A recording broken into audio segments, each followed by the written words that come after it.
Hello and welcome to Chinese Novel Audiobook. Explore our playlist for more captivating novels, and don't forget to subscribe and hit the notification bell so you never miss a new video. Now, let's dive into today's story. Chapter 1: The Legend of Prince Nie Zhenbang. Under the dazzling neon lights, the prosperity of Jingcheng shines. The hosting of the Olympics has given this ancient city an astonishing charm. As the national political, cultural, and international exchange center, this city with a construction history of 3,000 years and history as capital for 850 years, has become a sacred place in the hearts of the people nationwide. The Bar District in the east of Jingcheng, a place that rivals the famous Baikeng Bar District. At this moment, not far from the Beijing Old House Bar in a small bar nearby, under the dim street lamp, a middle-aged man is staggering down the street, casting a long shadow. It's the middle of summer, wearing cheap $10 street stall shorts, colorful light beach shorts, and the fabric is very average. You can't expect much from something that only costs 10 yuan. He is wearing a vest on his upper body. It's white, and there's a flower printed on the left chest. The headline is quite intimidating: Huasha Military Commission. Below is the word, August 1st. The middle-aged man is unkempt, stubbly. But his face hints at a handsome figure. When he was young, the man must have been an attractive lad. However, from how he is limping, the former heartthrob appears to be a cripple now. The alcohol in his hand is the cheapest Red Star or Guotu. Under the dim street lamp, the middle-aged man staggers onto the street, occasionally stopping to gulp down a couple of mouthfuls. On the street, all of a sudden, an Aston Martin roars past, closely followed by a Ferrari F430. Both cars are convertibles. There are 4 or 5 men and women screaming and howling in the cars. Onlookers sigh at the sight of these children of wealthy families in the capital, maintaining their usual arrogance. At that moment, the 2 cars suddenly make a U-turn and directly drive against the traffic towards the middle-aged man. As if this is not an issue at all. The plates on the cars are equally intimidating. It's a Jingcheng Military District license plate. No wonder these people dare to be so arrogant. The young man in the driver's seat of the Aston Martin gets out of the car, wearing a casual Versace t-shirt. Very short buzz cut. 2 young girls are with him, one of them is in a strapless mini skirt. Underneath the thin strap, it's like a hollow, and the black bra can be clearly seen. Her ears are full of piercings, hanging with no fewer than 10 earrings. The other one is wearing a small tank top and a pair of jean shorts. Her figure is equally irresistible. What is even more unique is that she has a lip ring. Paired with this outfit, she looks quite wild. As soon as the man gets out of the car, the 2 women also follow, one on his left and one on his right, nonchalantly clinging to his arms. Oh, isn't this our famous Prince Nie in Jingcheng? Why aren't you at Dynasty Hotel? Why aren't you at the State Guest House? On this kind of street, tisk tisk, drinking Red Star or Guotu that only costs $3 a bottle. Your taste is indeed extraordinary. The young man's face shows not a shred of respect but instead a hint of mockery. He walks arrogantly towards the middle-aged man. At this moment, a fat man with a beautiful woman also gets out of the Ferrari. The fat man is from Jinzhou, where the coal industry prevails. Coal bosses are rich. A few years ago, there was an anecdote. The coal bosses from Jinzhou, carrying sacks of cash, went to Beijing and Hucheng to buy houses. Instead of buying houses one at a time, they bought by blocks. The extent of their booming wealth is very much apparent. The fat man's surname is Yan, and his given name is Hua. He shares the same surname as Yan Laoshi, a well-known local emperor from Jinzhou. The fat man's family is a famous coal business in Jinzhou, owning several coal mines, and a coking plant. His family sent him to study in Jingcheng. The purpose wasn't to make him a specialist. Yan's father only had one goal: acknowledging the political power in Jingcheng, letting the fat man use their wealth to open roads and get to know the children of high officials and dignitaries. The fat man shouldered the responsibility well. Relying on the large amount of cash in hand, he also got to know a lot of people in the circle of princes, and Yan spent hundreds of millions of yuan, finally getting results. This young man before him was an example, and he was truly of noble pedigree. Young Yang, this is the waste you're talking about. The illegitimate son of the Nie family. The one in Jingcheng who is known as the Comet. The fat man often hangs out with the young man. Naturally, he also heard some stories from within the circle, and among them, the most often mentioned is this Prince Nie. At this moment, the middle-aged man just staggers and sits on the flower bed, not at all bothered by Yang Ji's ridicule.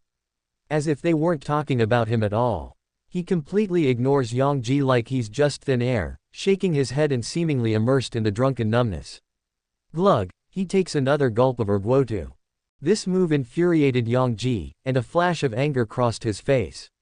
He kicked out promptly, solidly planting his foot on the chest of the middle-aged man, sending the older man sprawling on the ground.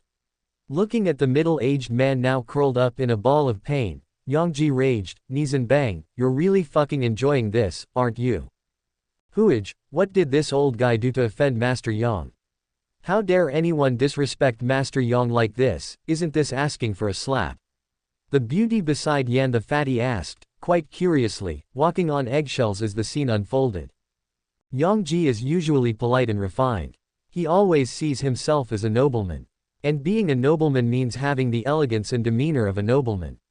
Thus, despite being from a prominent family, he hardly causes trouble in Jingcheng, aside from his penchant for women. He has a rather good reputation. But today, he is raging uncontrollably against a drunkard. This sparked much curiosity in the mistress. Yanhua looked at the middle-aged man, who was now collapsed in the flowers but still firmly clutching his bottle of liquor. A shade of pity crossed his face as he murmured, speaking of this man, you have to mention his family background. He's from the Nie family. In the past, the Nie family was very famous in Jingcheng. Famous? How so? The beautiful woman, possessing an instinctive knack for pressing on with questions, continued discussing with the fat Yan. Yan, glancing at Yang Ji, whispered, the Nie family, a family of founding generals. That drunkard's grandfather was a well-known battle-hardened general. This man, not being acknowledged by the Nie clan patriarch, is a bastard. His old man didn't dare to bring him home. Then the man returned, naturally sought a wife of comparable status, and this matter was forgotten. But then, for some reason, this bastard surfaced, only to be crippled. Limping around as he walks. From the very beginning, the patriarch of the Nie family viewed this whole situation with immense dissatisfaction, considering it a disgrace to the Nie family.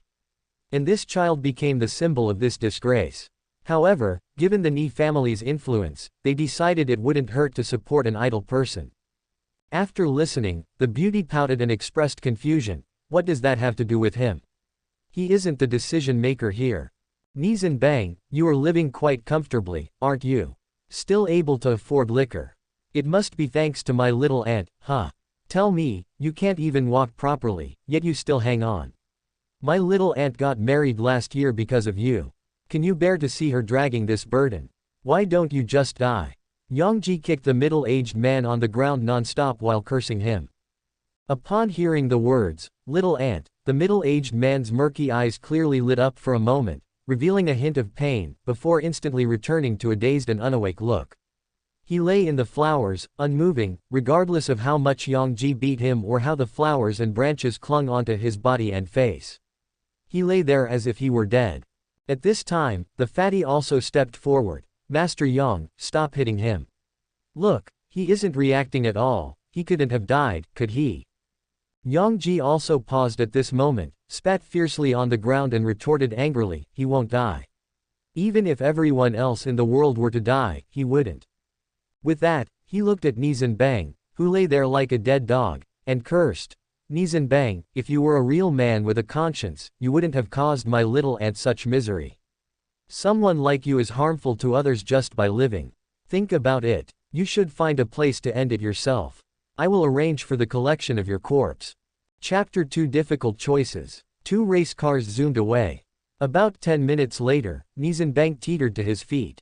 Upon closer inspection, it was clear that Nie Zhenbang's left foot was indeed a bit uncooperative, noticeably shorter than his right foot. The beating he had just received did not seem to have any effect on Nie Zhenbang.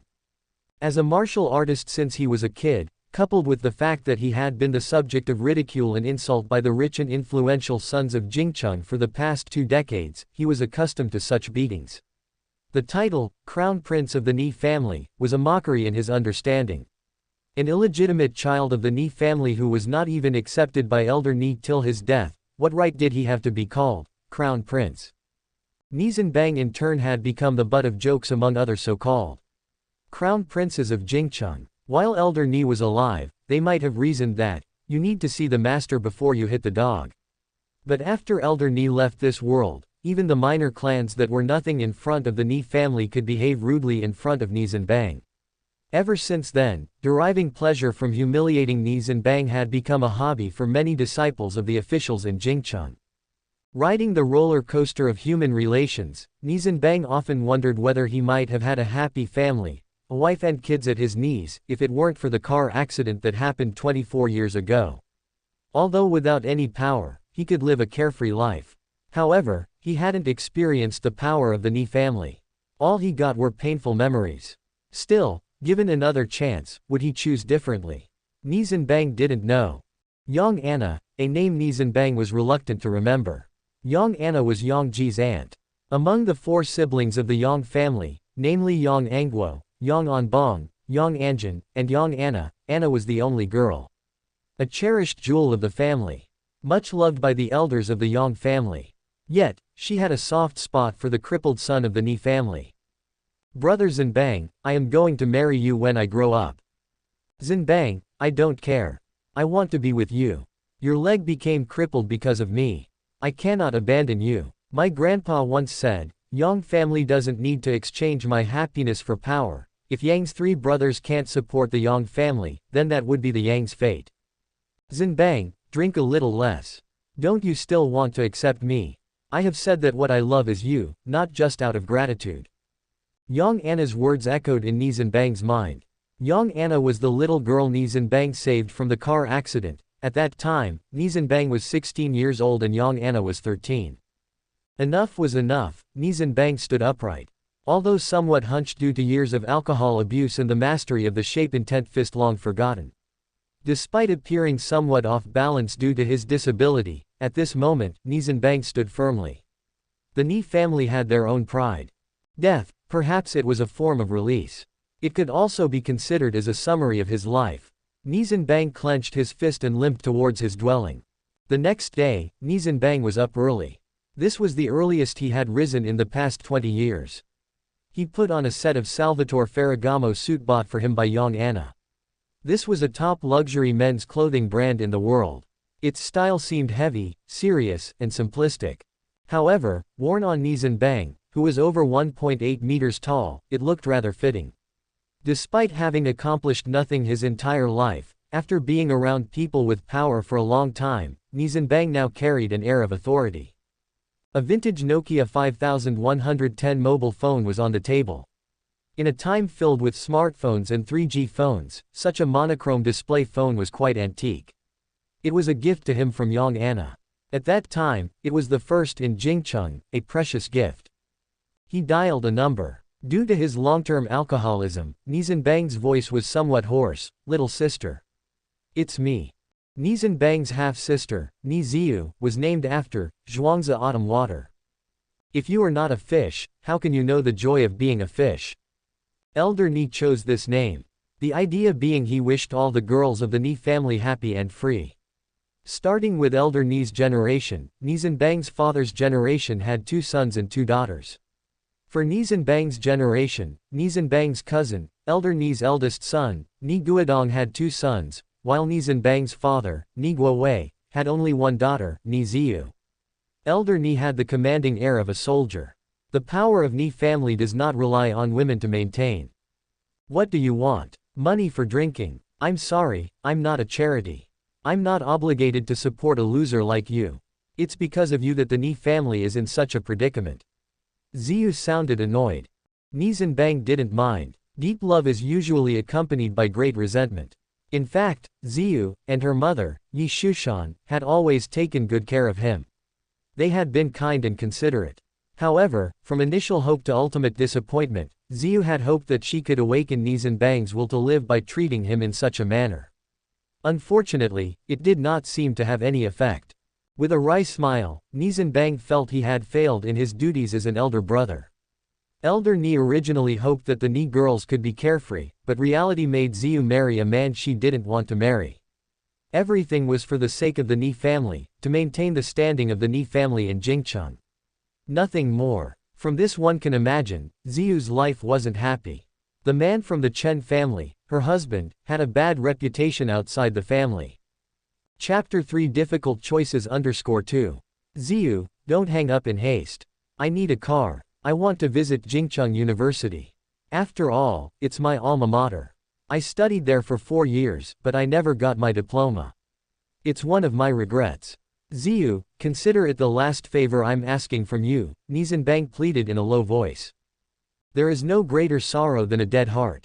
Back then, Nie Zhenbang's grades were not particularly good, but graduation was not a problem. However, after the Nie family's downfall, Nie Zhenbang became the scapegoat. A target for everyone's scorn. He was only 1 month away from receiving his diploma when Nie Zhenbang's father, in anger upon hearing of Yi Shushan's injury, forced him to drop out. Nie Zhenbang had already prepared for death, and everything else seemed less important. Whether it was pleading or begging, he just let it be. After a moment of silence, Nie Ziyu finally could not weaken his resolve. A car will pick you up in 10 minutes. After hanging up the phone, Nie Zhenbang called young Anna. As soon as the phone was answered, a pleasing female voice came from the other end. Zhenbang, why did you decide to call me today? The joy in her tone gave Nie Zhenbang a headache. He hesitated before replying, Anna, stop it. I'm a disabled nobody, an illegitimate child of a humble background. I don't deserve you. Is it all worth it to you? Young Anna, undeterred by his words, shouted over the phone, Zhenbang, don't say such things. I am worth it. I think it's worth it. In this life, I only recognize you. I, young Anna, will be yours in life and in death. Even if I have to wait until I'm old and frail, I will wait for you. Sighing, Nie Zhenbang didn't know what to say. He wasn't sure if young Anna's devotion was an act of gratitude or genuine affection. Nie Zhenbang had always avoided thinking about it too deeply. Whenever he saw young Anna, he felt a sense of guilt. A vibrant young woman, who should have a life and future of her own, shouldn't be wasted on someone like him. But she had persisted unwaveringly from young adulthood till now, for nearly 20 years. He was the fallen blossom repressed by an impersonal world, not because he was unfeeling, but because he dared not feel. Nie Zhenbang continued, Anna, take good care of yourself. Find a good man and marry him in the future. I would be happy for you. Ignoring young Anna's cries over the phone, Nie Zhenbang hung up and put his cell phone on the bedstand, a place he considered very important. The car with the Ministry of Education's pass smoothly drove into Jingcheng University. Looking at Waihu Lake outside the window, Nie Zhenbang said to the driver, please stop here. You can leave. I want to wander around by myself. The driver nodded without a word. He was aware of the identity of the man in front of him. Even though he had fallen from grace, he was not to be trifled with by an ordinary driver. A faltering camel is larger than a horse. Walking along the small path by Waihu Lake was strenuous for Nie Zhenbang. Truth be told, this was not a good place to commit suicide. The buildings of Jingcheng University were not skyscrapers, most of the teaching buildings were less than 5 stories high. This was because all buildings of Jingcheng University had to be shorter than Boya Tower, the symbol of the university. Jumping off a building would hardly result in death.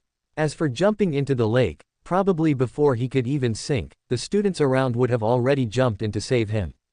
This was a place where there was no shortage of good Samaritans. Boya Tower stood majestically between Waihu Lake. Nie Zhenbang, with faltering steps, walked toward it. The tower, located atop a small hill southeast of Waihu Lake, was initially designed as a water tower, with a spiral staircase leading up to the top. Nowadays, the function of the water tower gradually disappeared, and Boya Tower became the symbol of Jingcheng University. Standing under the tower, Nie Zhenbang recalled the day when he first enrolled in the university 24 years ago.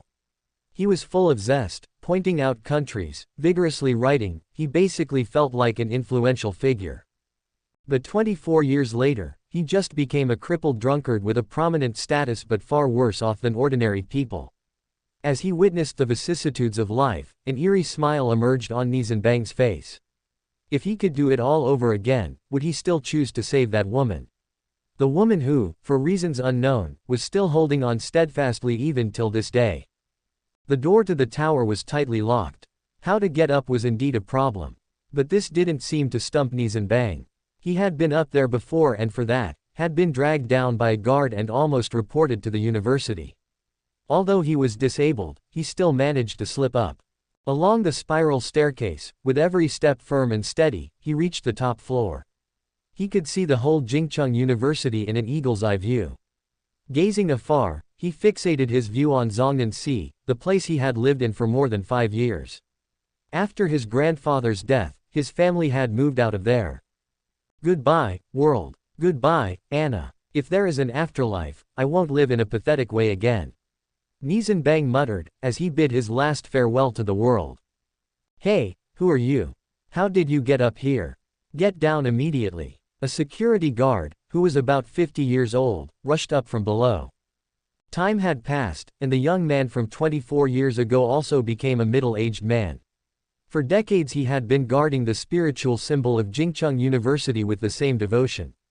Nie Zhenbang had a measure of respect for the security guard. He then gave a small smile and said, Mr. Chin, do you remember 24 years ago? Right here, you caught a new freshman. The security guard was taken aback. Being addressed as a teacher by students was something that happened 20 years ago. Nowadays, students would just call them security guards. If they were polite, they'd call them master. After a moment of recollection, the security guard remembered and laughed. Oh, it's you. You've reached this age and you're still behaving this way. You're setting a bad example for the younger students. Nie Zhenbang also smiled, looking into the distance. Mr. Chin, bad example or not, doesn't matter. So many years have passed. My youthful recklessness is long gone. We've both stepped into middle age. Today, please allow me to indulge just once more. At the top of the tower, there was only a low railing. Even though he was disabled, Nie Zhenbang, with the foundation of shape-intent fist still intact, had enough agility to climb over the railing. The moment the security guard was stunned, Nie Zhenbang had already leapt over, laughing loudly without looking back, and jumped down. At the moment of hitting the ground, Nie Zhenbang felt the world spin. Nie Zhenbang was unaware that his skull had shattered, and his blood stained the dragon-shaped jade pendant on his neck. Chapter 4, A Tragic Reenactment. Am I dead? Am I dead? Nie Zhenbang felt a bit dizzy. He clearly remembered jumping off the tower. Could it be that the advanced medical technology in modern society had managed to revive him? As Nie Zhenbang was deep in thought, a voice sounded from the side. This student, there's no need to pretend to faint to avoid punishment. I've seen all kinds pretending to be pitiful, poor and fierce. But I haven't seen anyone like you who pretends to be pitiful. Well, let it be. You're a new university student. I'll let you off this time. You've just enrolled and you've got quite a lot of guts. Students these days are getting more and more courageous. If I catch you doing this again, you won't be so lucky. Opening his eyes, Nie Zhenbang looked at the person in front of him in shock. This is Teacher Chin. The security guard who watches over the Boya Tower. Why does he look so young? Just in his 20s. This was the scene after he had enrolled in school and sneakily climbed the Boya Tower. Teacher Chin insisted on taking him to the student affairs office. But he faked a faint, which led Teacher Chin to take pity on him and let him go. Following that, he left the school only to meet young Anna in a car accident. To save young Anna, Nie Zhenbang was hit by a car and his left leg was crushed, rendering him disabled. Although he was fortunate enough to find his biological father, it marked the beginning of his tragic journey until he ended his life on Boya Tower 24 years later. Is this a dream? But why does it feel so real? As Nie Zhenbang was thinking, Teacher Chin spoke up. Student, are you alright? Do you need to go to the school infirmary? Nie Zhenbang quickly stood up and waved his hands. No, no. Teacher Chin, sorry to have troubled you. It's an old illness of mine and it will sort itself out. I won't disturb you any longer. I will take my leave first. As he watched Nie Zhenbang leave, Teacher Chin muttered to himself, this kid, was he pretending? How does he know my last name? It's strange, am I that famous at school now? Not far away, Nie Zhenbang stopped again. He walked to the edge of the lake and looked at his own handsome face in the water, wearing a white long-sleeved shirt and blue trousers. His hair was styled with a fashionable side parting. Nie Zhenbang was stunned once again. Could it be that he was reborn? As he thought of this, Nie Zhenbang was filled with joy. Was it possible that heaven had taken pity on him, allowing him to start over and make up for the regrets of his past life. But as an illegitimate child, he was looked down upon by his siblings, uncles, aunts, even his father and stepmother. This was an obstacle that was hard to overcome. Would he be able to overcome it in this life? 20 years of humiliation had steeled Nie Zhenbang's determination. Almost half an hour later, he finally came to his senses. Regardless of whether it was reincarnation or just a dream, whether he was dreaming of being a butterfly or a butterfly dreaming of being him, he was back in this era once again. At this time, the Nie family was still a formidable and prominent household in Jingcheng. If heaven did give him this opportunity, he would storm through all the hurdles unrelentingly, regardless of how difficult they seemed. Moreover, he had to repay the kindness of Nie Ziyu and Yi Shushan, and seek revenge on those who had given him painful memories. Not doing so was not in his nature. As soon as he thought of this, Nie Zhenbang immediately stood up. If reincarnation was real, there would be a car accident at the school gate in an hour. A fast-moving van would hit a young girl returning from school, and he would become disabled in this accident. As soon as he returned to the dormitory, he was taken aback by his roommate. The young man in front of him, Li Zhengang, who was about 1.7 meters tall and was from Chunan province in the south, would become the executive deputy mayor of the South Sea City Special Zone in Yudong province in 20 years. But then was investigated for serious disciplinary violations and sent to jail. Nie Zhenbang didn't have much interaction with him, but he remembered him after seeing the news in the future. "Zhenbang, where have you been? Everyone in the dorm is here, shall we have dinner together tonight?" Li Zhengang asked with a smile. People from Chunan are studious, and every year in the college entrance examination, Chunan province achieves the highest scores in the country.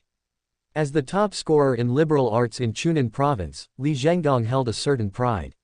When facing Nie Zhenbang, Li Zhengang had an innate sense of superiority and spoke with arrogance. Observing Li Zhenggang's behavior, Nie Zhenbang couldn't help but feel a certain contempt. However, he was far too acquainted with this attitude. In his previous life, he had encountered many such officials ingratiating themselves with the Nie family. But as the fortunes of the Nie family declined, they were lucky to not be trampled upon.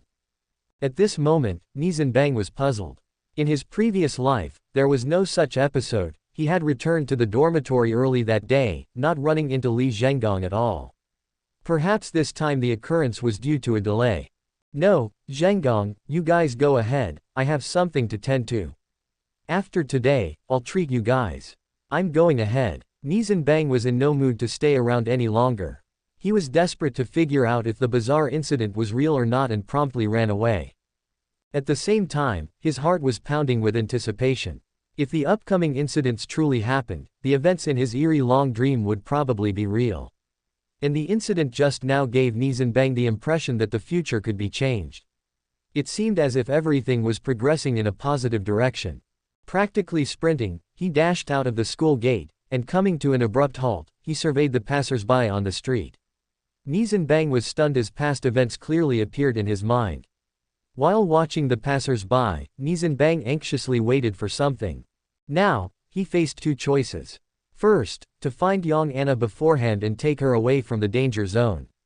However, he was hesitating, unsure if this was reality or just a dream. This whole situation was too bizarre. The second choice was to stay put and wait for the event to happen. Despite the risk, it seemed like a cautious move. With adequate preparation, Nie Zhenbang was confident he could avoid the outcomes of his past life. About 20 minutes later, a familiar figure emerged in his line of sight. A dainty little girl dressed up fancifully, with a red scarf around her neck.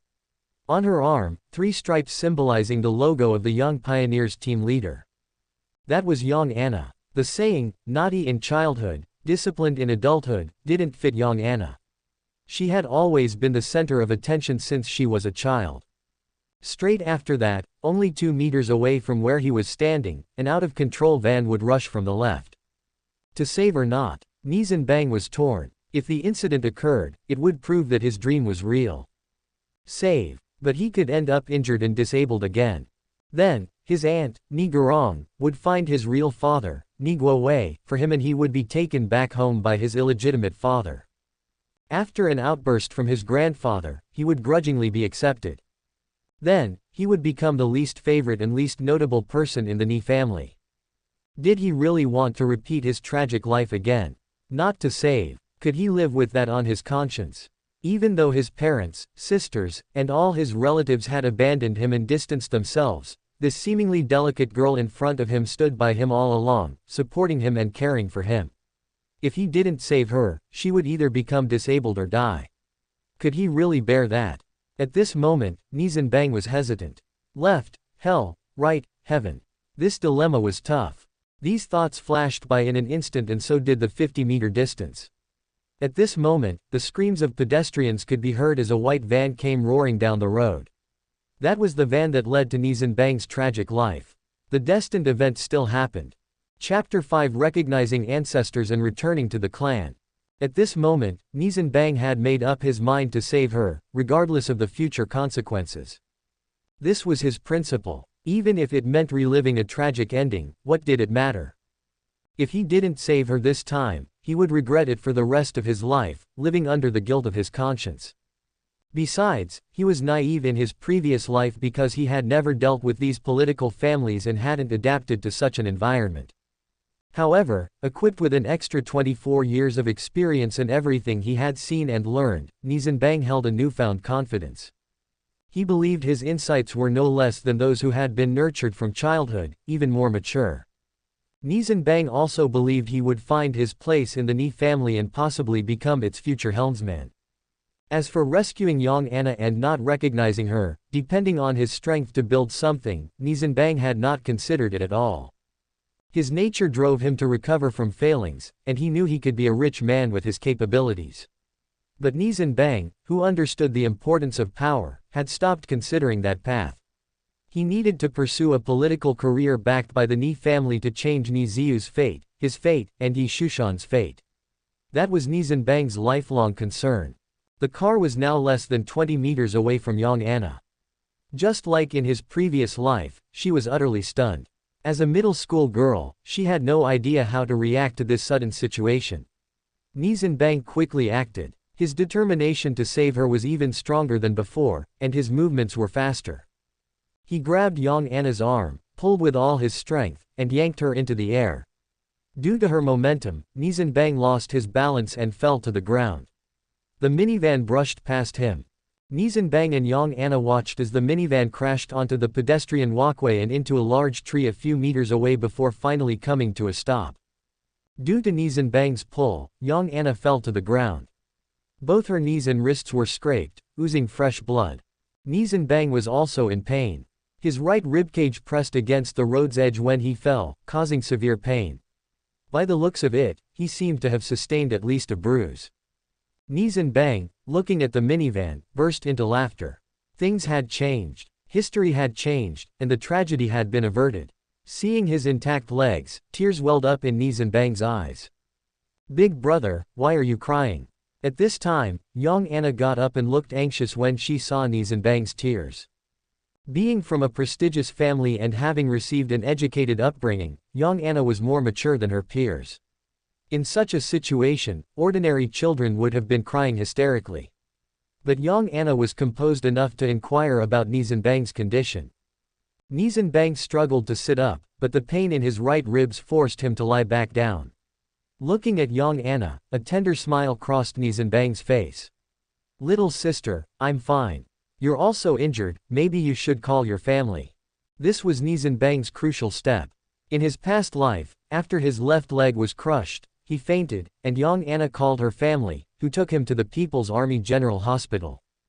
This time, since he was all right, young Anna might not call them, so he reminded her because he wanted history to replay. Given the power of the Yang family, saving Yang family's precious daughter would at least get him checked in the hospital. By then, he could reunite with his aunt working there, and she'd recognize his name and jade pendant. Actually, since Nie Zhenbang had decided to rescue her, he was determined to return to the Nie family who was unwilling to see him. He could hide from the Nie family all his life due to the situation after his rebirth. However, what he failed to do in his previous life, he had to do this time. He needed the Nie family to accept him and acknowledge his mother. This was Nie Zhenbang's goal in acknowledging kinship. At this moment, traffic police arrived. Young Anna nodded her head, stood up, and walked towards the police, asking, "Who is in charge here?" Upon seeing this, Nie Zhenbang burst into laughter again. In his previous life, Young Anna was gentle towards him, but she had a formidable reputation in their circle. Despite her beauty, many young heirs were smitten, yet all were harshly rebuffed by Young Anna. In the last life, Nie Zhenbang had been unconscious and oblivious to the subsequent events. But this time, seeing Young Anna's demeanor, he couldn't hold back his laughter. The spectators were stunned by the extraordinary sight of a middle school student questioning the traffic police who was in charge like an adult. Jingcheng traffic police could not lack discernment. Jingcheng was notorious for having many officials. If an enforcer accidentally offended someone important, their career would be over. Despite Young Anna's rough and injured appearance, she didn't resemble an ordinary child. At this point, the lead traffic cop approached her and asked, "Young lady, you're injured. Do you want us to take you to the hospital?" Young Anna looked indifferent and shook her head. "I'm fine, but the person who saved me is injured. Please call your chief Lu Fukai and tell him that Young Anna had a car accident." The traffic cop was shocked to hear this. Lu Fukai was a member of the Standing Committee of Jingcheng, director of the Public Security Bureau, a vice-ministerial level cadres. There was only one Yang leader in Jingcheng's municipal government, Yang Shengli, the executive vice mayor. Could this girl be Mayor Yang's daughter? Upon this realization, the traffic cop didn't dare to slack off. Perhaps this would be his opportunity. If he could satisfy this little noble, and she spoke kindly of him, his future would be set. "Miss Anna, please hold on. I will report this immediately. Additionally, an ambulance is here. Perhaps your friend could receive some preliminary treatment in the ambulance." The traffic policeman was adept at handling situations, aware that details could determine success or failure. Opportunities like this did not always come by.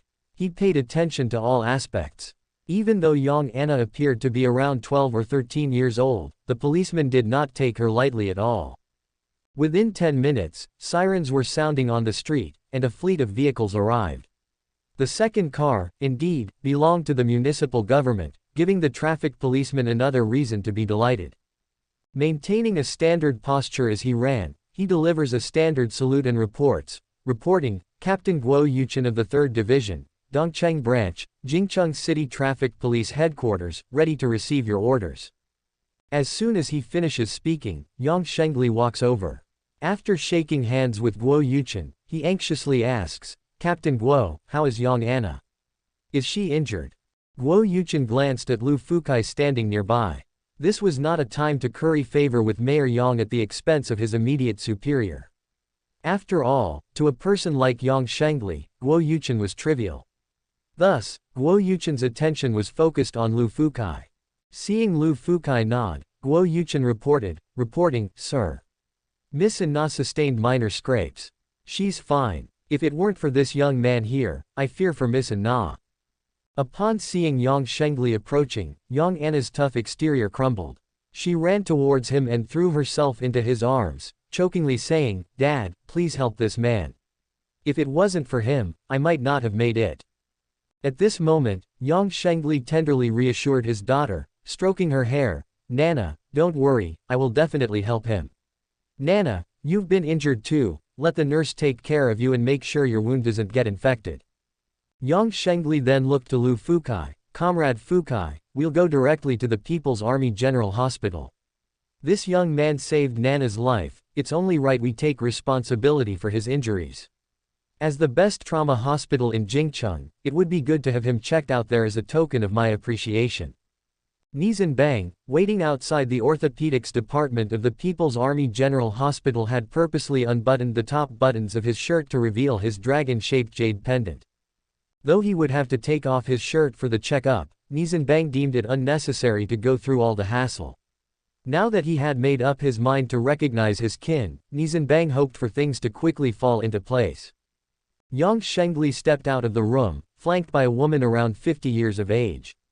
This woman was Nie Zhenbang's aunt, Nie Guoping, an orthopedics professor at the People's Army General Hospital, with the rank of Major General. "Guoping, sorry for the bother. This boy saved Nana's life. Could you possibly help us out? You're the leading orthopedics expert at the People's Army General Hospital, I'll only feel at ease with you around. Yang Shengli spoke amiably to Nie Guoping. As the eldest daughter of the Nie family and an equal in status to Yang Shengli, he couldn't show any superiority in this situation. They had both grown up in high-ranking families, so their conversation was filled with a mutual respect and familiarity. Shengli, rest assured, Nana is a sweetheart, there's just no way I wouldn't do everything I could for the boy who saved her. You can have him enter now, laughed Nie Guoping. Following this, Yang Shengli beckoned to Nie Zhenbang waiting at the door. Nie Zhenbang followed suit and entered. Young man, it takes courage to help others. What's your name, and where are you injured? Just as they sat down, Nie Guoping began questioning. Seeing Nie Zhenbang's face, Nie Gurong only faltered for a moment, and did not say anything else. In his past life, he was illegitimate, but his aunt and uncle were very kind to him. As his chief doctor, his aunt blamed herself for his disability and ended up dying in despair before the age of 60. At this moment, Nie Zhenbang wanted desperately to call out, "Aunt," but suppressed the urge and attempted to act as normal. My name is Nie Zhenbang, I'm 16 years old. Upon hearing this, Nie Guoping froze momentarily, getting up in shock. Her eyes focused intently on Nie Zhenbang, finally settling on the jade pendant on his chest. Subscribe to Chinese Novel Audiobook YouTube channel. Chapter 6 Old Man is quite unhappy. Young man, can you take off the jade pendant on your chest so I can have a look? Nie Guoping seemed rather agitated at this moment, her outstretched hand trembling slightly. Nie Zhenbang laughed softly. Everything was going according to his plan, a feeling he had never experienced in his previous life. The feeling of holding his own destiny was just too wonderful. At this moment, Nie Zhenbang had an unprecedented confidence. He was drunk with power and responsibility. His life, and the fate of the Nie family, would be under his control. Please have a look. This was left to me by my mother. Back then, she was a sent-down youth who ended up in a rural village in Yanbei Jizhou. My mom said, this was given to her by my dad. After I was born, she passed it on to me. Nie Zhenbang dropped another bombshell. At this point, Nie Guoping was in no hurry. She scrutinized Nie Zhenbang carefully and asked solemnly, your name is Nie Zhenbang, right? Did your dad give you this name? Nie Zhenbang shook his head. Whenever he thought about his past, he would remember his grandparents and mother. Naturally, a tinge of loss and sadness seeped into his aura. He replied in a low voice, no, I haven't seen my dad since I can remember. As a child, people called me a bastard. Later, my mother and I returned to Tang City, back to my grandparents. After returning home, my mom got a job in Tang City. During the big earthquake, my grandparents and my mother died trying to protect me. I grew up sustained by the compensation from my mother's company, until this year when I got into Jingcheng University. Nie Guoping looked stern. This kid was sincere. He wouldn't know anything about her family. His attire and demeanor were simple, it seemed unlikely that he was being manipulated by someone else. More importantly, the more Nie Guoping looked at Nie Zhenbang, the more he resembled her younger brother, Nie Guowei. Didn't Guowei go to Jizhou back then? Could it be that this was Guowei's illegitimate child? It was a daring guess. How come Guowei never mentioned it? Could it be, Nie Guoping suddenly thought it possible that Guowei himself might not even know about the child? We both have the last name Nie, so I'll call you Zhenbang. Come, good boy, sit here and let me check your injury. Thinking of this, Nie Guoping's tone changed. After a careful examination of Nie Zhenbang's injuries, Nie Guoping felt relieved. It was just a simple bruise to the cartilage tissue, nothing serious. Given the lad's constitution, he probably would be fine with a week's rest. It was at that moment that Nie Guoping stood up, smiled and said, Zhenbang, you sit here and don't go anywhere. I have something to attend to and will be right back. As she walked out, Yang Shengli and Yang Anna greeted her. Yang Anna had a worried look on her face, asking, Aunt Guoping, how is Big Brother doing now? Nie Guoping looked at Yang Shengli. At this moment, apart from Yang Shengli's secretary, there were no outsiders present. Thus, she wasn't worried about eavesdroppers. She said gravely to Yang Shengli, Shengli, the kid will be fine. He just needs a few days of rest in the hospital. You and Nana return first. Nana has been injured and must be in shock. Go home and rest. Yang Shengli nodded, gratitude crossing his face. Sister Guoping, thank you for your help. Please bill all the medical expenses for the kid to my account. I'll come pay later. I must leave you here to take care of things. There are still many matters to address back in the city. I'll leave first, and come to thank you when you're free. Listening to this, Nie Guoping smiled at Yang Shengli. The old man from the Yang family, with his contributions to the founding of the nation, paled in comparison to her own father, yet the Yang family was thriving. Apart from the capability of the old man from the Yang family, the ability of the second generation was also a key factor. Judging from the way Yang Shengli handled matters, the rise of the Yang family was inevitable. Nie Guoping had no mood to ponder about the affairs of the Yang family at this moment. Her priority was Nie Zhenbang's matter. If word got out about Nie Guowei's illegitimate child, Nie Guowei would not only have trouble on the home front but also become the laughingstock in society, ruining his future. This was no joking matter. She returned to her office, locked the door, and immediately dialed the number of her younger brother, Nie Guowei. Hello, who is this? Nie Guowei was currently the deputy director of the State Planning Commission. Although only 4 years younger than Yang Shengli, their ranks differed greatly. One was vice-ministerial level, and the other was just deputy department level. The gap between Nie Guowei and Yang Shengli was not small, which was also why the elder Nie didn't favor him much. Nie Guowei, the youngest in the family, was spoiled by the old lady. Guowei, are you free to talk? I have something to ask you. Nie Guoping said gravely. Nie Guowei was stunned at this, and then said, Sis, what is it? Go ahead, there's no one else present. Nie Guoping breathed a sigh of relief upon hearing this and asked, Guowei, I want you to tell me honestly, were you involved with a woman when you were sent down to the countryside? These words immediately silenced Nie Guowei. The image of the girl from over a decade ago suddenly appeared before his eyes. Seeing that Nie Guowei remained silent, Nie Guoping knew that it was highly likely to be true.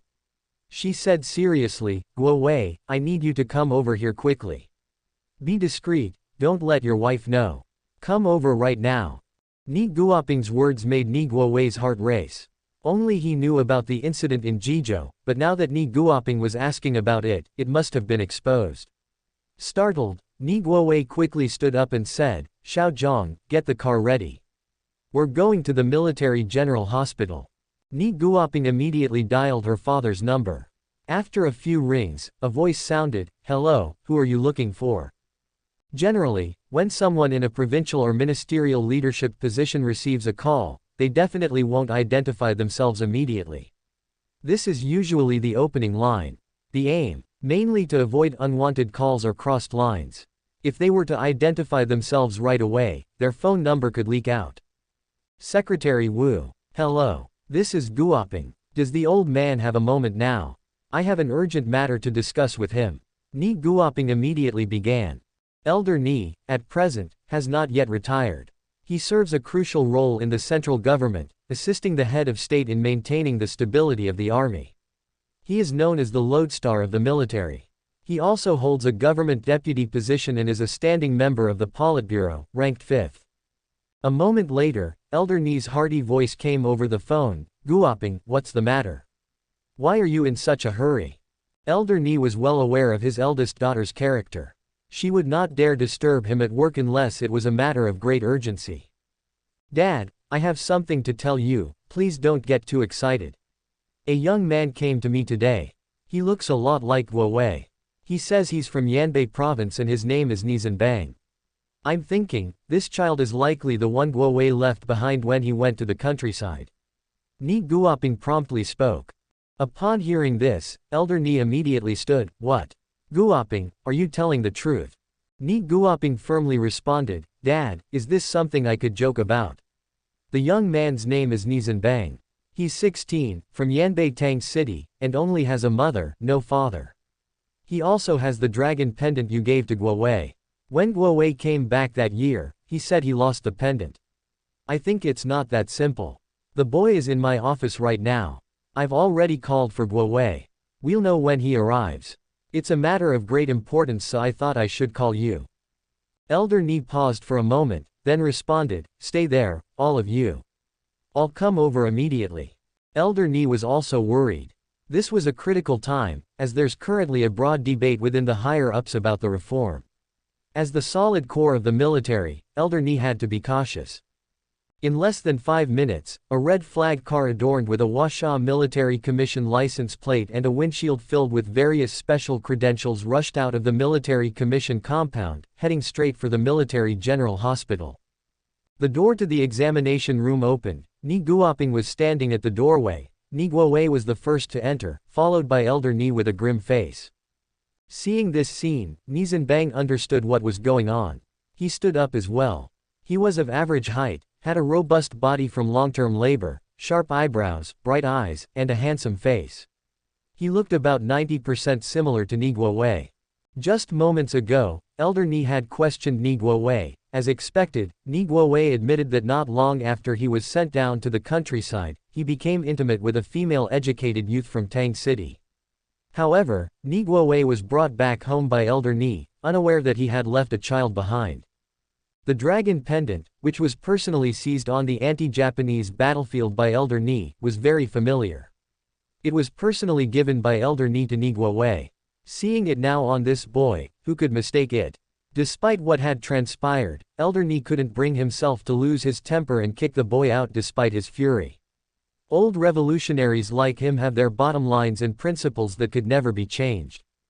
Looking at Nie Guoping, Elder Nie whispered, "Guoping, didn't your hospital collaborate with some British institution to conduct a DNA test?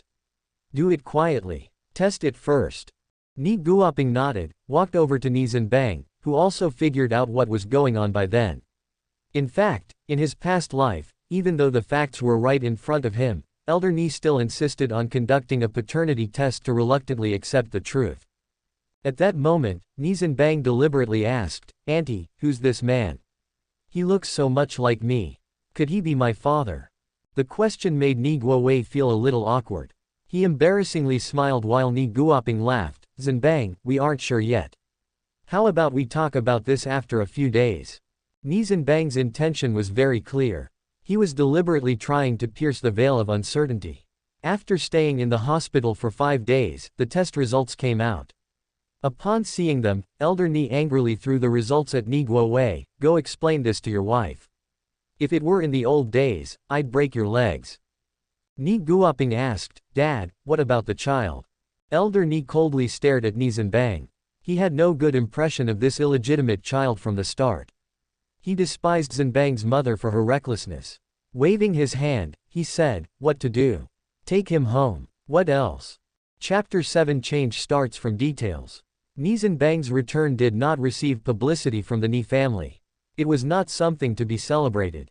The youngest son of the Nie family, who had only spent a year in Yanbei rural region as an educated youth, had brought back a son, one who sought him out on his own initiative. If it spread, the family's reputation would be damaged. However, even though the old patriarch was currently displeased, the child was, after all, already recognized as his own. The old patriarch questioned himself, acknowledging that he could not be excessively ruthless and do something such as silencing both of them since they were, at the end of the day, of Nie lineage. At this point, a small-scale family recognition ceremony was appropriate. The youngest son of the Nie family, who had spent less than a year in the rural area as an educated youth, not only lost the opportunity for much education but unexpectedly had an illegitimate child. Importantly, this illegitimate child had found his way to Jingcheng City. This news immediately spread throughout the families of Jingcheng. Fragrant Hills. This was the retirement rehabilitation area for national leaders. In one corner of the Fragrant Hills, a special area was demarcated. The various villas were distributed in harmony with the surrounding mountains and rivers. The Central Guard Division of the Jingcheng City Military District was stationed on the outskirts. Outside one of the villas, under the shade of the trees, a chessboard was set up on a set of treewood tables and chairs. 2 old men were engaged in a game of chess. Haha, what a blessing in disguise, poor old Nie, he now has an additional grandson. Looking at the situation, he must be having a headache. One of the elders sported white hair. He spoke gently and indifferently, exuding a refreshing aura. In his presence, even if the sky were to collapse, he would maintain his composure and detachment. The other elder playing chess had sleek short hair, With a 1-inch long scar visible on his cheek, his face exuded a natural authority. Hearing the words of the white-haired elder, he also laughed and said, "Elder Dong, as the saying goes, virtue has its rewards." Old Nie, who spent his life as a political commissar, was famously kind-hearted in the base areas back in the day. But looking at it now, it doesn't seem to be the case. Old Nie, who had an education and good upbringing, has brought great disgrace upon himself this time. It seems the Nie family will not be at peace. Considering how much old Nie adores his daughter, it won't be long before he causes a stir in the Nie family. The white-haired elder, also known as Elder Dong, laughed heartily and said to the scarred elder, "You are said to be a crude person, but I see that you are the one playing smart. As the saying goes, children and grandchildren have their own fortune. But I suppose only you, the bear barbarian, can look past this saying. Anyway, let's get involved as well. Let's go to the Yi family to discuss this matter. This situation can't be solely blamed on Guo Wei. He was young at that time, a period of impulsiveness. When this happened, the Yi family wasn't even involved, right? We cannot let the two youngsters fight. This could affect the national situation. The Nie family lived in a courtyard outside the Zhongcheng district. This place had originally been a prince mansion during the late Qing dynasty. Later, Elder Nie bought this place as his retirement home. However, Elder Nie usually didn't live here, he stayed in the Forbidden City. He only came here for private matters, while in normal days, it was occupied by Nie Guowei and his brother. Nie Zhenbang looked around familiarly. History indeed repeated itself. Elder Nie had not chosen to hold the banquet in the Forbidden City, clearly showing his silent disapproval. Tolerating Nie Zhenbang and not forcing him out was already an act of great forbearance on Elder Nie's part. There weren't many guests. Apart from a few close relatives of the Nie family, there were only some of the old man's trusted subordinates. Even if he was an illegitimate child, he was still part of the Nie family. It was not about giving face, but at least being acknowledged. This was a matter of principle. The Yi family was absent. The patriarch of the Yi family leaned towards progressive attitudes, opposed to Elder Nie's radical stance. The saying, "People of different principles don't seek to plan together," held true here. After a few quarrels in the Politburo meetings, the relationship between the two families had cooled. This time, involving their own daughter, the Yi family had chosen to express their disapproval by ignoring the matter. When the appointed time arrived, under the leadership of Nie Zhenbang's paternal uncle, Nie Guodong, a small ceremony was held with the ancestral tablets of the Nie family. After Nie Zhenbang offered up the first stick of incense, the ceremony was considered done. Even though he was an illegitimate child, he was now officially a member of the Nie family. However, it was clear that the old patriarch was not satisfied. Originally, according to Nie family's generational name ranking system, people of Nie Zhenbang's generation should have been given names starting with the word Jia. Daughters of the Nie family can opt not to follow this system, but for male descendants, it was mandatory. However, as if having forgotten, the old patriarch had not even bothered to mention it. As soon as the ceremony was over, the old patriarch stood up. His calm face revealed no changes in expression as he sternly said, "There are still many things to do in the military commission. I will leave first." Even though the old man needs to take responsibility for the military commission's affairs, it doesn't mean he's too busy to a point where he wouldn't have time for family gatherings. In other words, the old man was expressing his displeasure. It was the old lady who stood up at that moment, scolding the old man, "Old man, what are you doing? Is the military commission really that busy?" The old lady was extremely fond of her youngest son and now, through a phenomenon called love transfer, besides being slightly dissatisfied with the fact that Nie Guowei was Nie Zhenbang's illegitimate son and thinking that Nie Guowei was a bit too casual, the old lady still liked Nie Zhenbang. Genius and talent were things that were apparent at first glance. At that moment, seeing the old man about to leave, she also stood up to express her displeasure. "Are you going or not? If not, I'm leaving first." The old man's feelings couldn't be easily changed by words. After speaking, he left without looking back.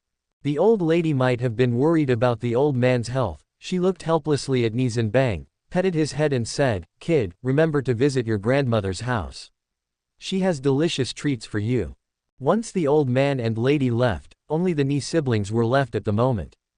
A middle-aged military officer who was sitting on the sofa stood up. He was Nie Zhenbang's second maternal uncle, Xiao Zhenchong, currently the commander of the Jingcheng City Military District. Big brother, big sister, Guo Wei. There are some matters at my home, Gurong and I will leave first.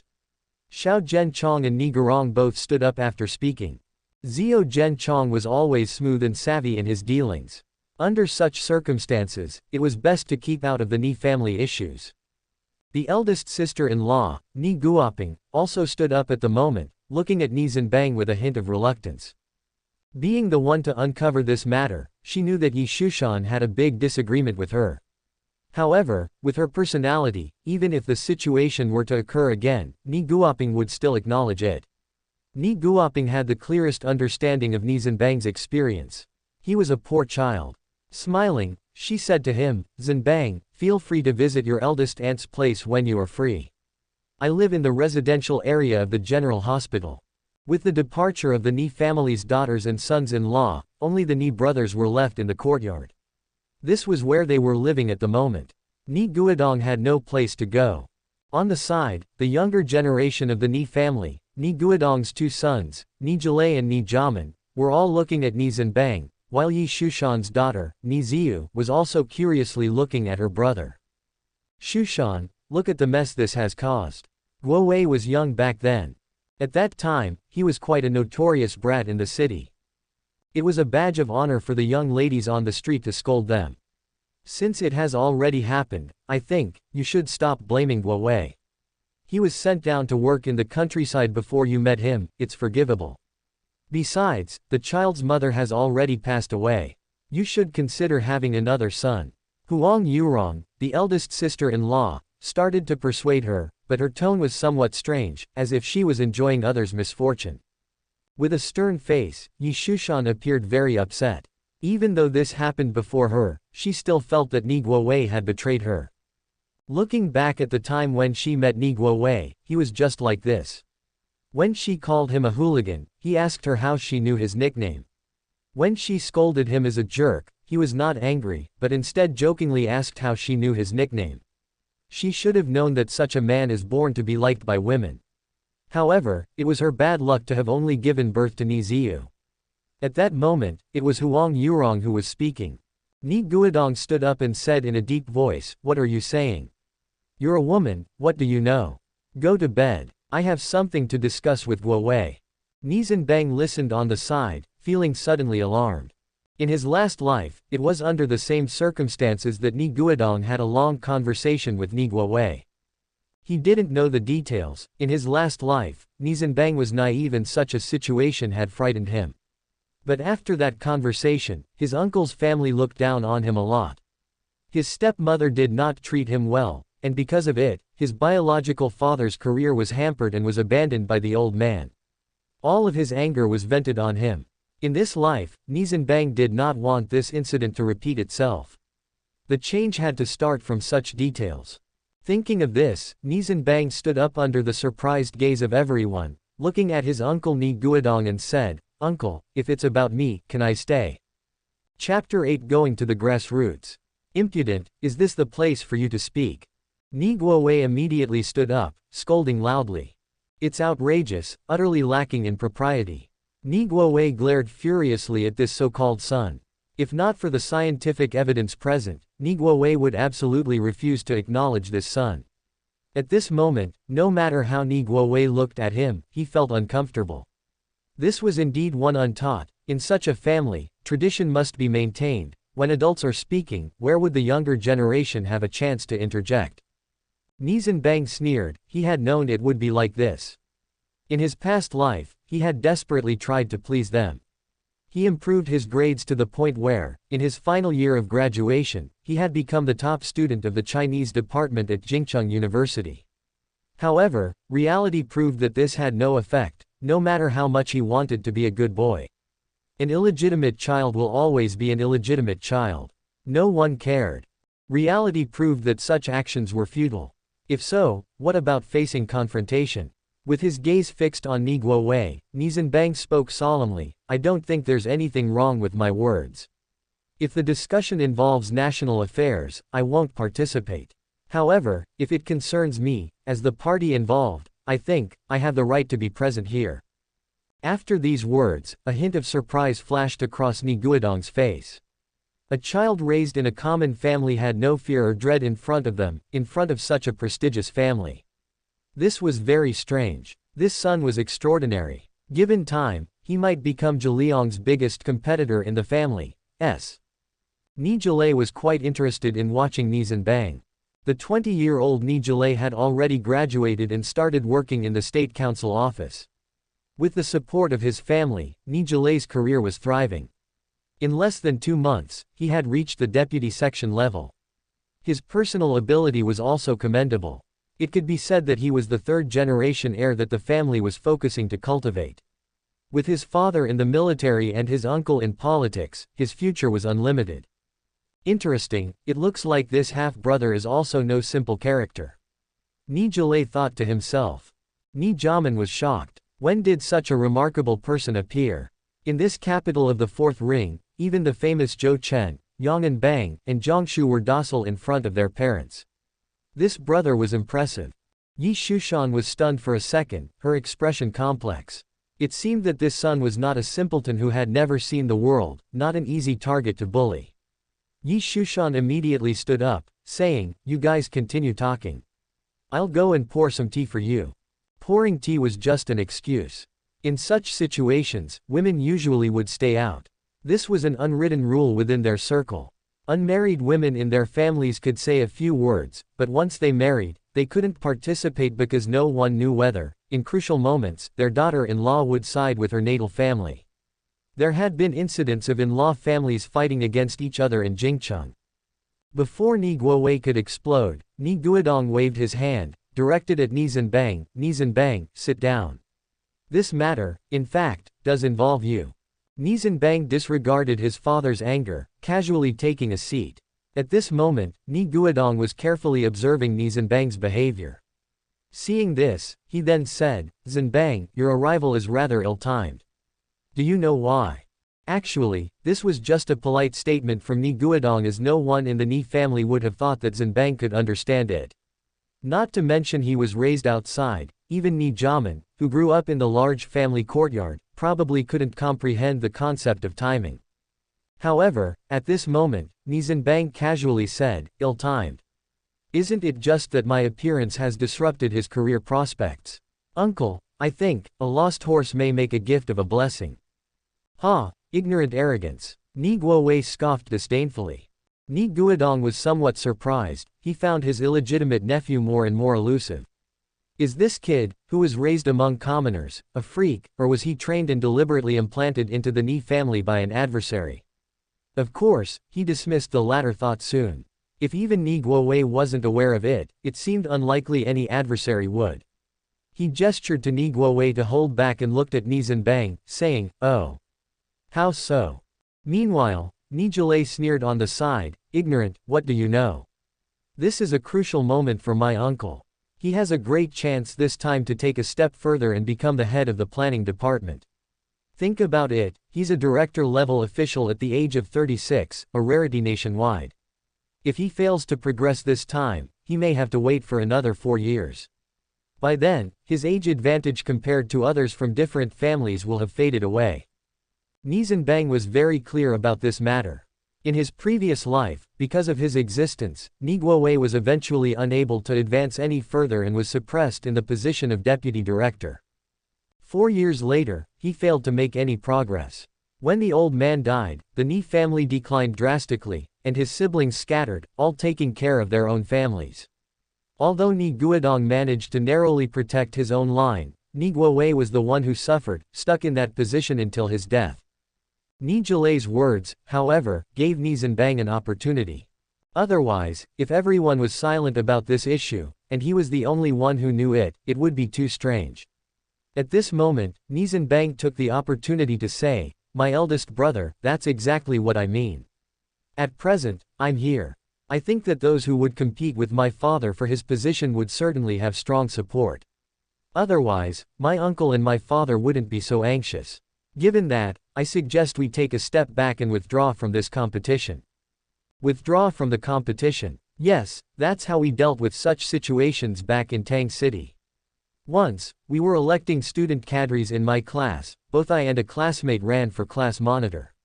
In the end, I approached the classmate with 2 yuan as a bargaining chip, and I quit. I think if we withdraw, our opponent ought to give us some benefits, right? Nie Zhenbang carefully thought out every word. Being overly mature would likely be counterproductive. Everyone began to contemplate. Nie Guodong, though in the military, had sharp political instincts.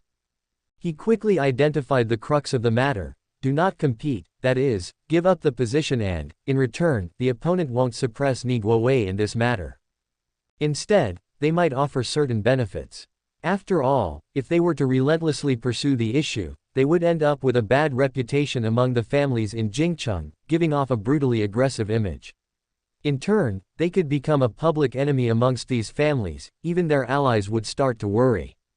What if they offended them one day? Would they go as far as wiping them out? But what about your father's position?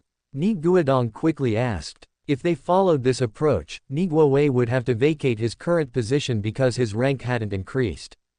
Nie Zhenbang was quite pleased with his performance. From the beginning until now, everything was falling into place. He steered everyone's thoughts down the path he wanted.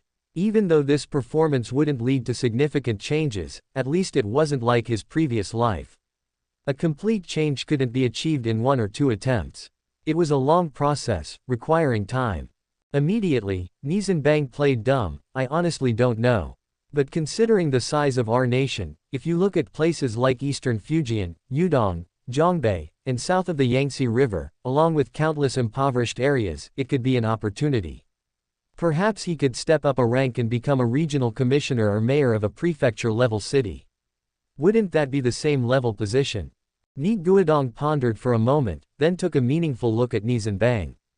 He wondered if his nephew was genuinely naive or just pretending to be. In the Jingcheng ministries, the current situation was each position was sought after by many. Some candidates didn't even wait for the vacancy to appear. Given Nie Guowei's current predicament, he was easily targeted by various families. It was impossible to maintain his position in Jingcheng and get a promotion. His only way out was to be assigned elsewhere. Shortly after, Nie Guodong got up, patted Nie Guowei's shoulder, and said, "Guowei, you think about it yourself. Decide on a place, and tomorrow, we'll go talk to the old man together. I should head home now." Nie Zhenbang's face showed admiration at that moment. He found his brother to be quite impressive. At this point, he wasn't as pragmatic as Nie Zhenbang. He didn't concern himself with family strife and such. He admired the disposition of the younger generation. As he passed by Nie Zhenbang, Nie Zhenbang whispered to him, "Kid, you're really something. How about it? We should find some time to spar together tomorrow." Nie Zhenbang smiled, watching Nie Guodong leave, and responded nonchalantly, "I'm always ready for you." Only Nie Guowei and his son Nie Zhenbang were left in the living room. Nie Ziyu had gone to bed. At this point, Yi Shushan came out from the interior of the house. With complex emotions, she looked at Nie Zhenbang and whispered, "Guowei, I think you should consider Yudong. My hometown is there, and my father still has some connections. If we go there, he could probably provide some assistance." Nie Guowei nodded. This was indeed the best option. Time wouldn't wait for him, and he couldn't either. He looked at Nie Zhenbang, his mouth moved slightly, but he did not say anything, instead shook his head and walked away. Yi Shushan watched Nie Zhenbang. As the saying goes, a wife shares the glory of her husband, a mother the honor of her son. If only he was her biological son, how great would that be? Unfortunately, he was only an illegitimate child, and she was just a stepmother. At this moment, Yi Shushan felt conflicted. After a long silence, she calmly said, "Your room is next to the study. It's getting late, you should rest." Chapter 9 Brother Nie San. Although Yi Shushan's words were quite cold, Nie Zhenbang didn't care at all. A husband who she thought was honest had suddenly sprouted a son after more than a decade, a son she didn't even give birth to. Such an event would be hard for any woman to accept. In his past life, Nie Zhenbang's room was arranged by Nie Guowei, not the bedroom next to the study, but the miscellany room on the west side. Now, having a room next to the study demonstrated that his recent performance had gained Yi Shushan's acceptance. Although she still had objections, in time, this situation would naturally change gradually. In a sense, Yi Shushan genuinely lived up to her name, choosing her husband's future over his personal affairs without making a big fuss. That was enough. After having a good sleep, Nie Zhenbang woke up the next morning to find a popular outfit of jeans and a sailor shirt outside his room, along with a pair of sneakers. At this moment, a hint of a smile appeared on Nie Zhenbang's face. Just like in his past life, Yi Shushan had fulfilled her responsibilities as a stepmother in these small details, despite her displeasure. After all, he was her husband's child. And besides, the child had lost his mother, so Yi Shushan had done everything she could.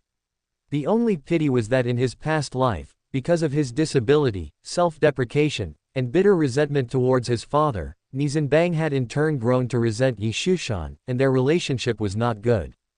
He quickly took a cold shower, changed into the new clothes, and called out to the room, "Auntie, thank you.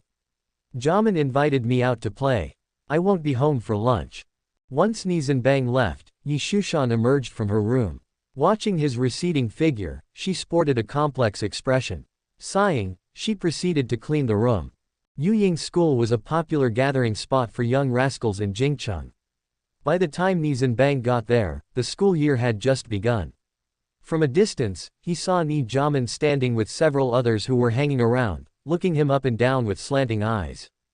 "Jamin, so this is your second uncle's illegitimate child. Quite a dashing appearance indeed. Why is it that illegitimate children always look better than those born properly? Could the thrill of an illicit affair genuinely promote the optimization of genes?" A bespectacled young man joked on the side. The bespectacled young man stood about 1.73 meters tall, extremely skinny with sharp eyes, and showed signs of becoming rather unscrupulous as he grew up. Upon hearing this, Nie Jamin was unhappy. "Lu Kun, watch your mouth. Mind how you talk about illegitimate children, or I'll beat you up. Can't you talk properly? If not, shut up." Lu Kun was the son of the West City District Secretary. His grandfather had been a revolutionary martyr. His familial background made him quite an important figure within their circle.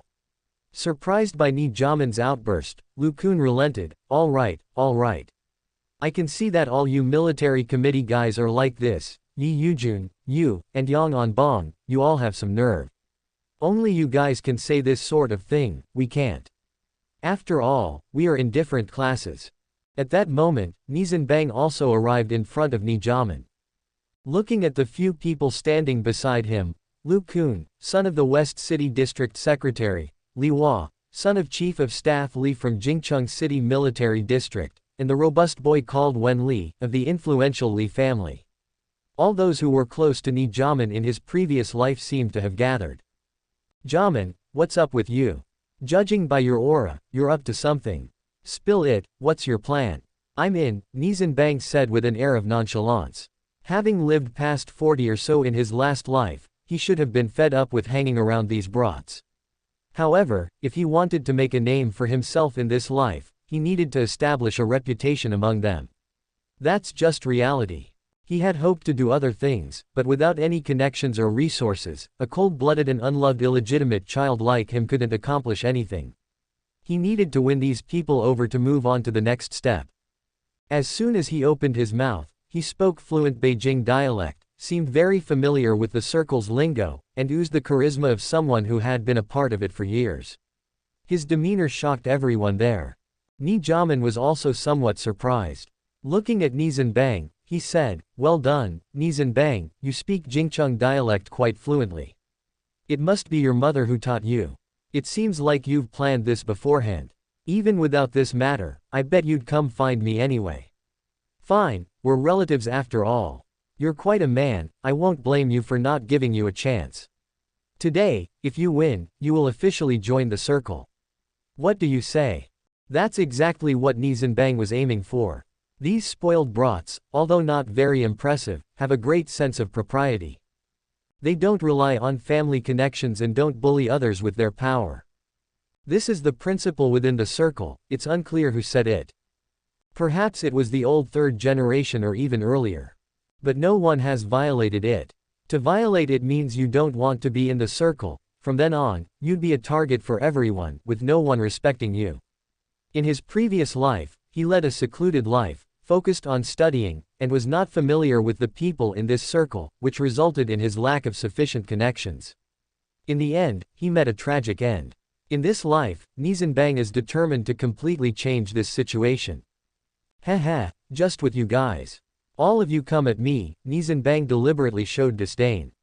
Only by doing so, could he utterly shock this group of people. As expected, upon hearing this, the others couldn't sit still. One after another, they stood up and came forward. Grandson, you're bragging now.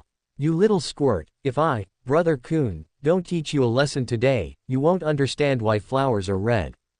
Kid, think it over. Don't say that we ganged up on you later.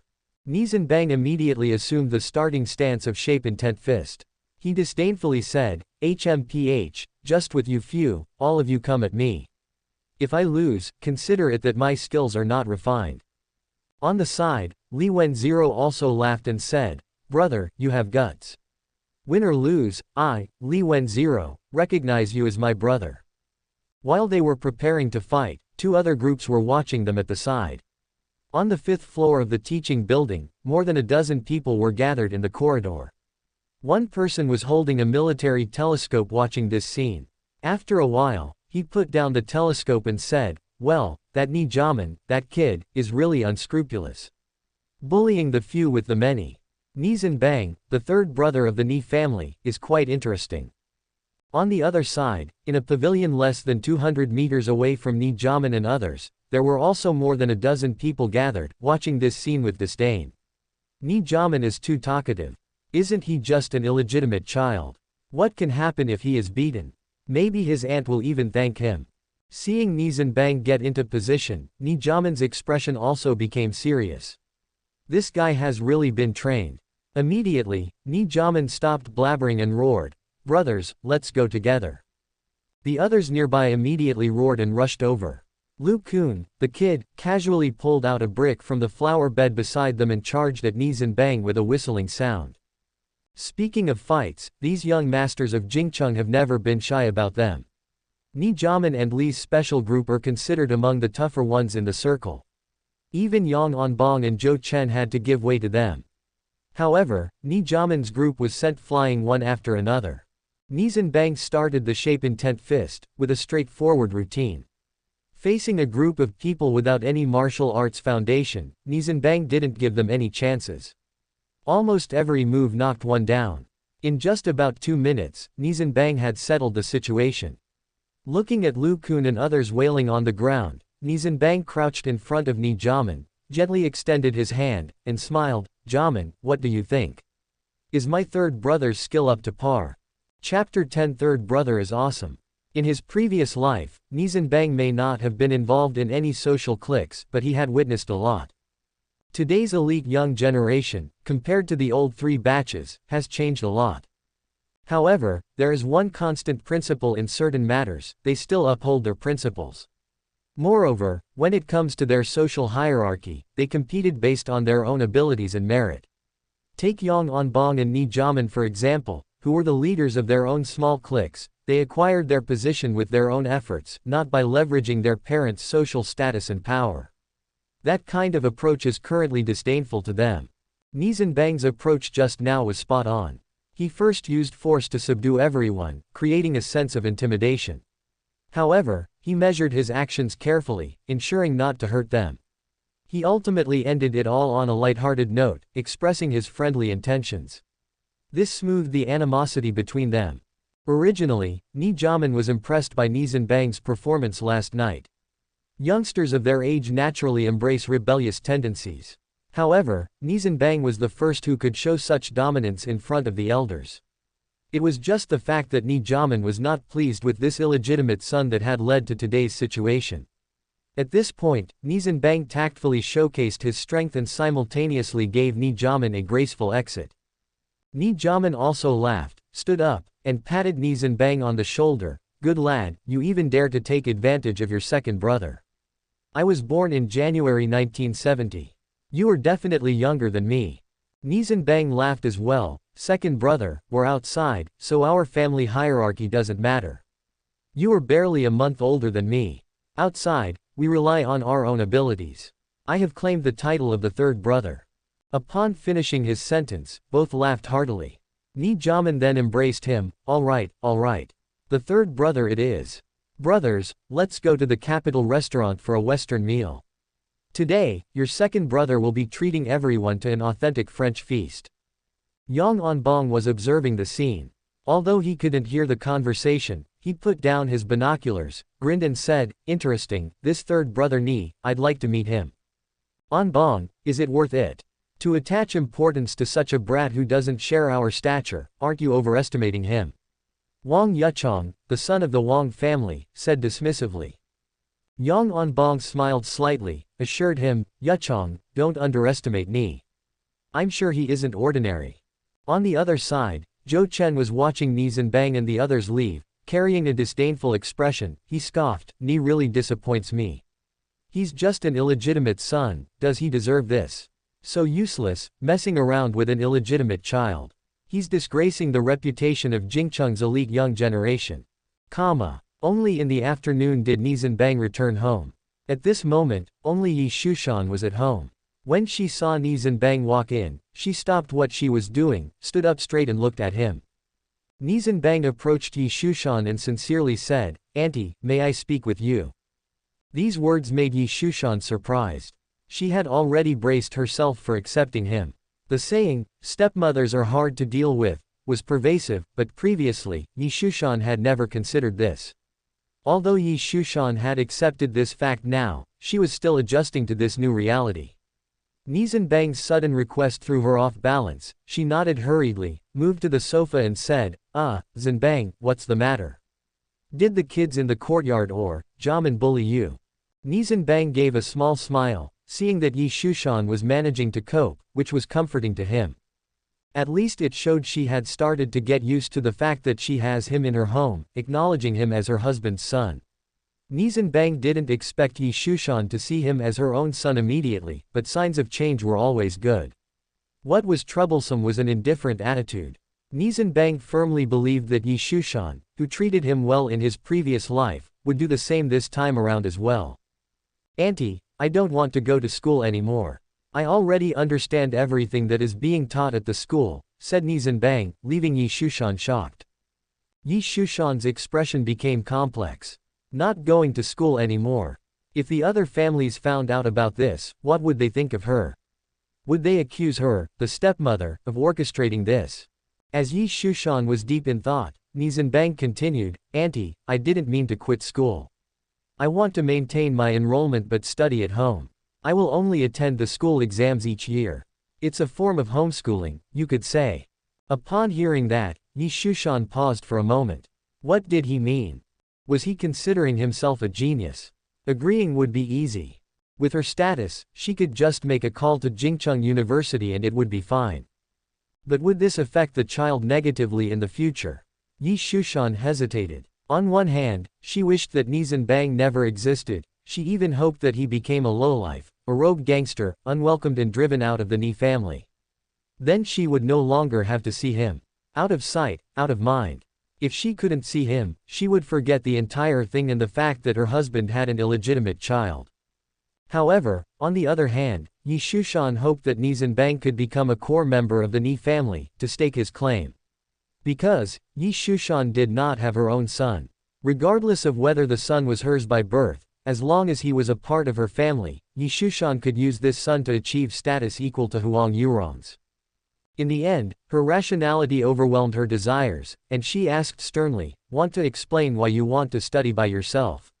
University is not like high school, it's your last stop before social life. You need to take it seriously." With that said, Nie Zhenbang also felt touched inside.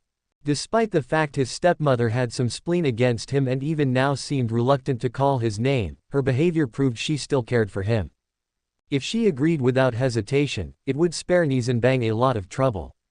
At the moment, Nie Zhenbang had no choice but to venture, "Auntie, I generally understand most of the knowledge they teach in school. You can rest assured. If I can't pass the exams every year, I will definitely return to school and study hard. This okay. Auntie, please help me. You have a kind heart, show some compassion and help me." At this moment, Nie Zhenbang remained unmoved. Her gaze fixed on Nie Zhenbang, with a smile on her face, retorting, "You've barely been in Jingcheng a few days, and you've already picked up such a bad habit. Don't try and sweet-talk me. And don't hang out with Jamin and the other children." In the end, Nie Zhenbang did not ask Nie Zhenbang why he chose to do so in detail. Perhaps this was the genes from his birth mother showing up. However, this made Nie Zhenbang happy instead. If he was asked, he would not know what to say. With Nie Zhenbang's help, Nie Zhenbang accompanied her to the school. The stature was set, there should be no problem from the school. They would even try their best to assist in securing his degree, let alone getting an approval for not attending school.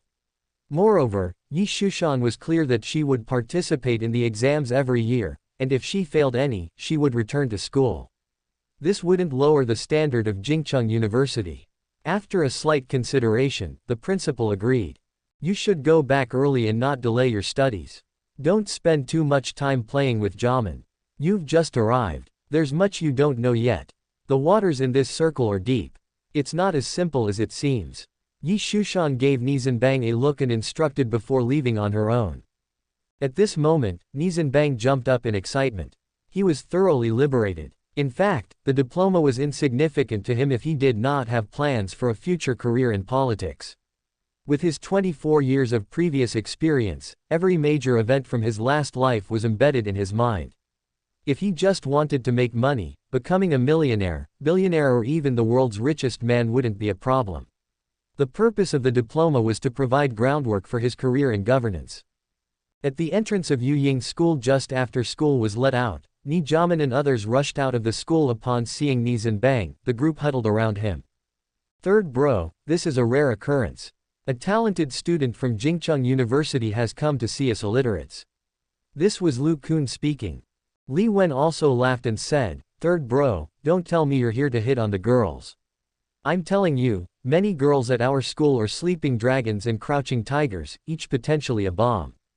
Third bro, shouldn't you be at Jingcheng University? Why did you run over here?" Nie Jamin was also puzzled.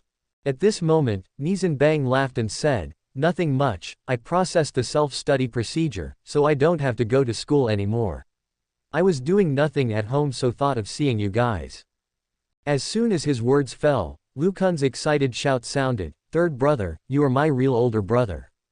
Please be kind. Have pity on a poor child like me. I was just thinking about how to skip school. You are like a guiding light, a lighthouse in the vast sea, illuminating my path. Now, I know. As soon as I get home, I'll apply for self-study." Suddenly, a voice from the side rose, "Kun, seems like you're regressing by hanging out with Nie the second kid. You're now acquaintances with an illegitimate child. You've really lost face." Check out our playlist for more amazing novels. Continue. Chapter 11 Natural Born Rivals. Following the sound, at this moment, 3 groups of people have already gathered at the school gate. Nie Zhenbang's group, Zhou Chen's group, and Yang Anbang, who unscrupulously lit a cigarette and leaned against the school gate wall, watching the drama unfold. Nie Zhenbang stared at Zhou Chen, staring at this third-generation leader of the Zhou family. This was an enemy destined by fate.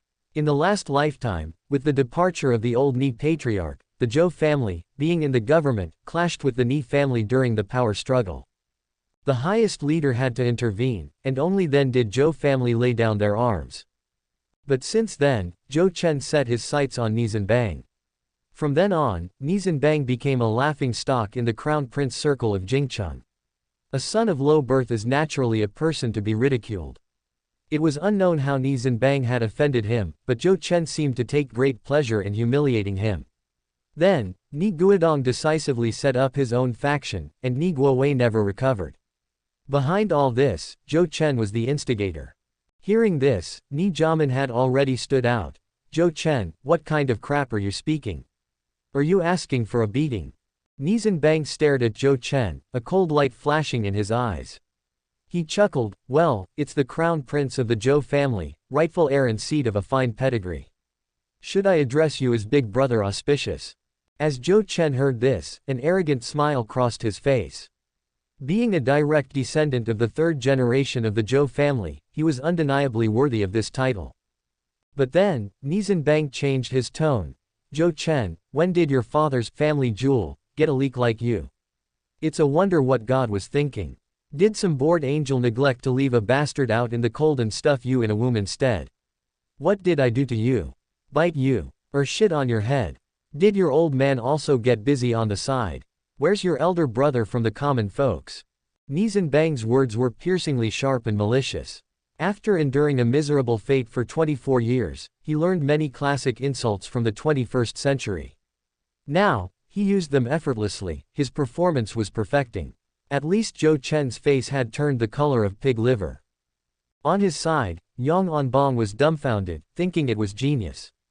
The insults were truly classic. At this moment, Nie Zhenbang looked at Nie Zhenbang with awe. His brother was really one of a kind, the red hair among horses. He dared to talk back to elders, studied on his own, yet still made a name for himself. Nie Zhenbang had never felt such respect for anyone before. Nie Zhenbang, you're all talk. You're just a crude son of common folk with no home training. Zhou Chen's face was livid, but he was raised in a powerful family. He knew how to maintain his composure and his counterattack was equally malicious. At this moment, Nie Zhenbang had no intention of having a good relationship with Zhou Chen. From the moment they met, it was clear they could never be friends. The Nie family was part of the conservative faction, while the Zhou family was neutral. The Nie family had always followed the military path, whereas the Zhou family's connections were with the political authorities. Given their historical background, especially the Zhou family's betrayal which led to the complete defeat of the conservative faction, the Zhou family ended up victors. This alone made it impossible for Nie Zhenbang to befriend them.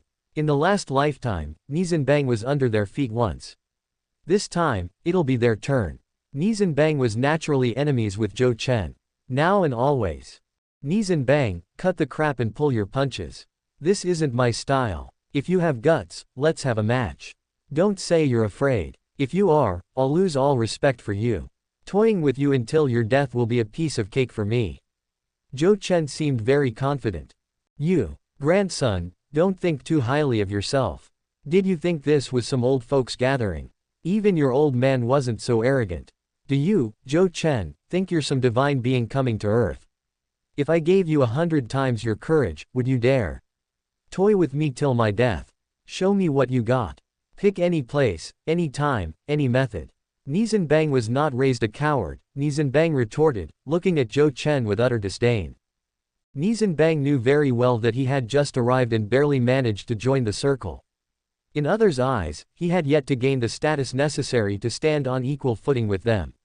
For example, Yang Onbong, as well as Li Zhen from the government institution and Zhang Shu from the military institution.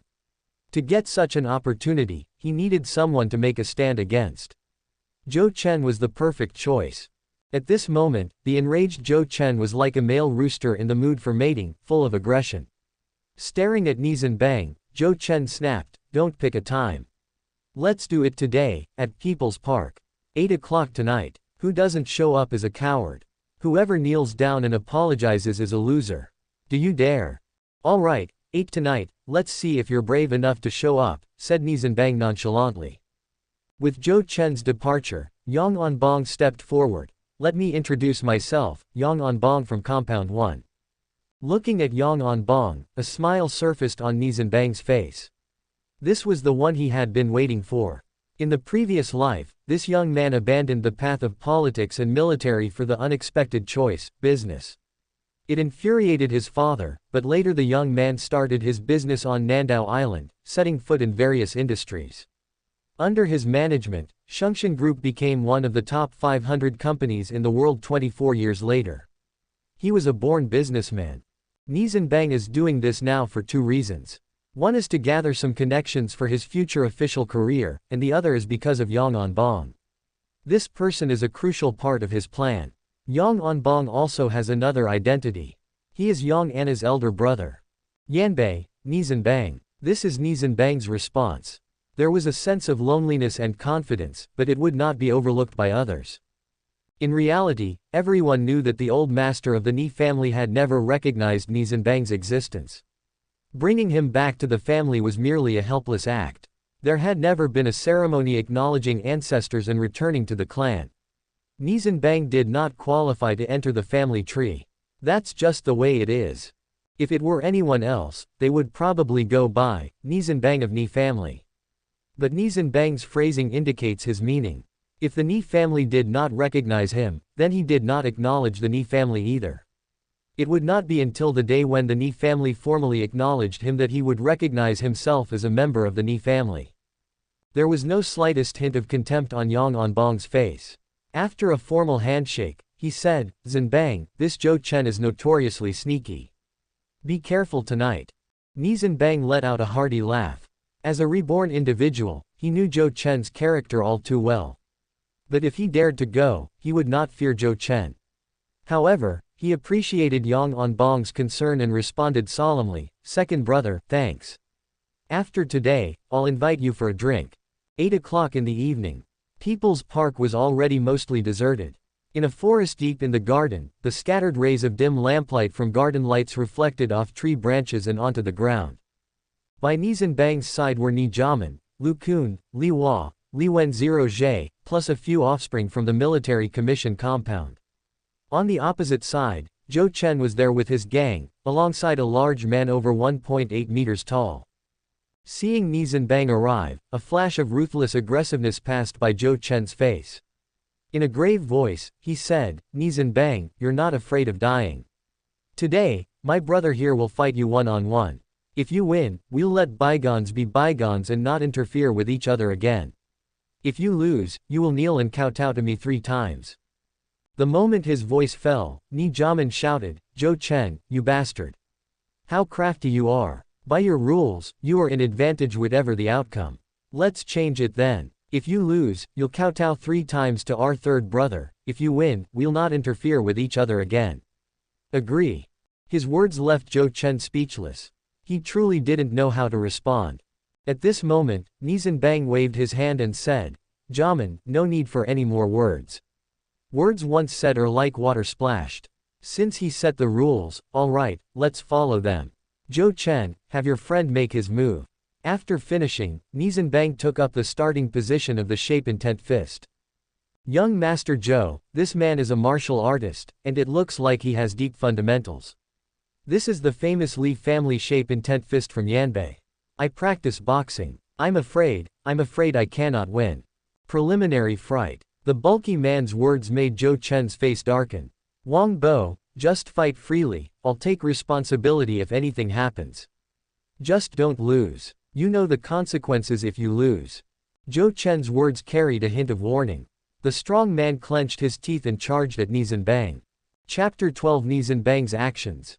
The burly man's boxing was characterized by its speed and strength, devoid of any set boxing techniques. It was straightforward, reminiscent somewhat of the shape intent fist.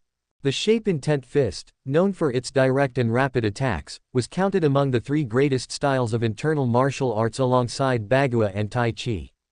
However, shape intent fist excelled particularly in close quarters combat. At this moment, Nie Zhenbang sidestepped, avoiding the punch of his opponent. He formed claws with his hands, employing the tiger form from the shape intent fist.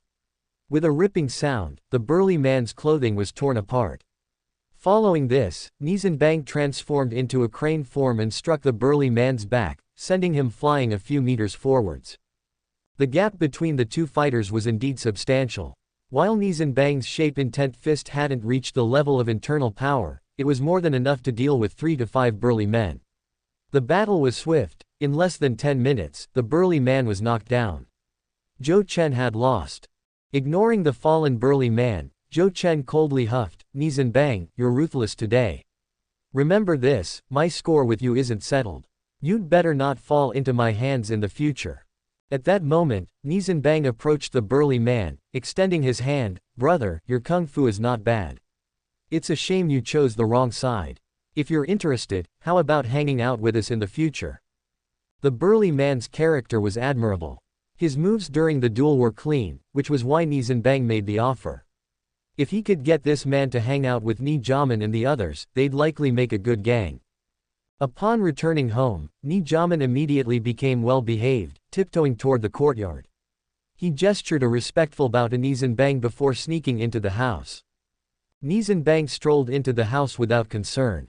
The old man was absent. Since confirming his direction in life, Nie Guowei had begun to move around. Elder Nie's opinion held great weight. Yudong province was the front line for reformists, their stronghold. His son going there as a local government official was like breaching the defense of the conservatives from within, wasn't it? Without Elder Nie initiating the conversation, Nie Guowei had to operate on his own. These days, he was out early and back late, hardly seen around. At this moment, Nie Shushan was helping Nie Ziyu with her homework in the living room. Nie Zhenbang came in to join them. In his previous life, Nie Ziyu had been good to him. Had it not been for the discord between him and Nie Shushan, Nie Ziyu wouldn't have ignored him. The car he used for suicide was even arranged by Nie Ziyu. For this, Nie Zhenbang was grateful. Without committing suicide, he might never have had this chance to start over. Ziyu, doing homework. Can you solve all the problems? Do you want your big brother to help you? Nie Zhenbang removed his shoes and joined her with a smile. Nie Ziyu, at this moment, was still a 12-year-old child, studying in middle school with young Anna. The little girl was cute and loved by everyone. Seeing Nie Zhenbang, the little girl looked at her mom, and after seeing that she didn't object, she happily said, "Big brother, don't underestimate me, I can solve these problems." "Is it true you saved Anna? Anna said she wants to marry you, wouldn't that make her my sister-in-law?" "I don't want that. Big brother, promise me you won't marry Anna." Nie Zhenbang was taken aback. Were children so precocious these days? However, Nie Zhenbang didn't take these words as a joke because in his previous life, when the Yang family came to thank him for saving Anna, Anna said the exact same thing in front of the grown-ups. "Ziyu, Anna was just joking. You guys are still young. The most important thing is your studies now. With good knowledge, you can contribute to modernization when you grow up." Nie Zhenbang realized he had a natural talent for connecting with children. Nie Ziyu nodded her head happily and said, "Big brother, I am so happy. Now I also have a big brother. Before, I was envious of Anna for having so many brothers. She had one more than me, but now we're even." At this moment, Nie Zhenbang noticed that Yi Shushan's face had turned somewhat unnatural. Before Yi Shushan could scold Nie Ziyu, he quickly stood up and said, "Auntie, you carry on. I am going to my room." As soon as he entered the room, Nie Zhenbang's face instantly resumed a calm and composed demeanor. It was already October. In another 2 months, Comrade Zhaohua would resign. This marked the leader's initial victory amidst the strife between reform and conservatism. At this time, the leader had repeatedly emphasized opposition to bourgeois liberalization at meetings. Nie should seize this opportunity to do something. Otherwise, after Comrade Zhaohua's retirement, without Zhaohua's support, the old man would relinquish his position as the fifth leader. The decline of the Nie family would begin from this point. Although he was insignificant and had no right to speak within the Nie family, Nie Zhenbang had found someone who could speak on his behalf. Immediately thereafter, Nie Zhenbang spread out his resource papers, picked up a pen, and rapidly wrote the title, "On the Drawbacks of Soviet Union's Reforms." At this time, the Soviet Union and the domestic economic reforms began almost simultaneously. Unlike the cautious reforms at home, the Soviet Union was making strides, approaching full westernization, which consequently led to the instability of its reforms. Based on memories from his previous life, Nie Zhenbang compared policies from the Soviet Union's economic reforms and those domestically. He highlighted some similarities and differences. Also, he analyzed the current domestic tendency of associating reforms with liberalization, and pointed out some issues that needed to be recognized in the domestic reform and opening up. At present, the domestic interest in such radical reforms was great and the leader highly prioritized it. Ultimately, Nie Zhenbang boldly predicted that the Soviet Union would collapse within 3 to 5 years. This paper, once published, would undoubtedly cause a sensation. The Nie family's courtyard was a 5-section quadrangle dwelling, with the main hall as the home of the old man. However, the old man usually stayed in the Forbidden City. Nie Guowei's and Nie Guodong's households were located in the rear. In fact, the bedroom Nie Zhenbang was currently staying in was only separated by a wall from Nie Zhenbang's bedroom. Nie Zhenbang rhythmically knocked on the wall a few times and soon heard a reply from the other side. Nie Zhenbang was quite experienced in these matters. As Nie Zhenbang stepped out, he saw Nie Zhenbang also sneak out of his room. Upon seeing Nie Zhenbang, Nie Zhenbang asked, "Third brother, what's the matter? Why does it feels like we are doing underground work?" Nie Zhenbang's face was very serious as he looked at Nie Zhenbang. "Jamin, our eldest brother works in the state council office, right? Normally, does he have a habit of bringing his work home?" Nie Zhenbang nodded in surprise. He rarely had contact with the eldest or third brothers, but how did the latter know about the eldest brother's habits? Before he could talk, Nie Zhenbang handed over the completed work to Nie Zhenbang. "Second brother, this document, find a way to hide it in his files without the eldest brother knowing. Remember, you must slip it in. This is related to the future of our Nie family. Rest assured, I will definitely not harm the Nie family." Nie Zhenbang hesitated. "Third brother, it's not something illegal, is it? It won't get the eldest brother and the Nie family in trouble, will it?" Despite Nie Zhenbang's easygoing attitude, every child from a noble family is not a fool when it comes to matters of great importance. They are all very cautious. Nie Zhenbang was sincerely resolute at this moment. "Second brother, look at me. I might harm people, that's true. But remember, I am also a member of the Nie family and my blood is the same as yours. If I harm anyone, it definitely won't be the Nie family. I can assure you with my life. You go now, I'll wait here for your news." Nie Zhenbang was silent for a moment, then nodded. After less than half an hour, he came out again and gave Nie Zhenbang an okay sign. Then he disappeared. At this moment, Nie Zhenbang also relaxed, as if he had just fought a battle. The outcome would gradually change from this point onwards. His efforts had finally paid off. He chose the eldest brother because Nie Goliang was the secretary of the state council office. The documents Nie Goliang sorted every day would eventually end up in Vice Premier Huang's hands. Vice Premier Huang was Nie Goliang's grandfather, but sadly, he was also a reformist. For the Nie family, it was ironic that the old man's two sons-in-law were confirmed reformists while he himself was a conservative. This had resulted in little communication between the two families. The old man remained the same as always, persisting in his own ways regardless. When Vice Premier Huang saw this paper signed by Nie Guodong, he would undoubtedly report it to the leader.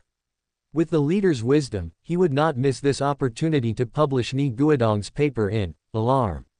By then, the old man of the Nie family would be unable to clear his name, even if he jumped into the Yellow River. Nie Zhenbang intended to use this method to gradually create friction between the Nie family and the conservatives. Eventually, he would make the conservatives oust the Nie family into the embrace of the reformists, step by step.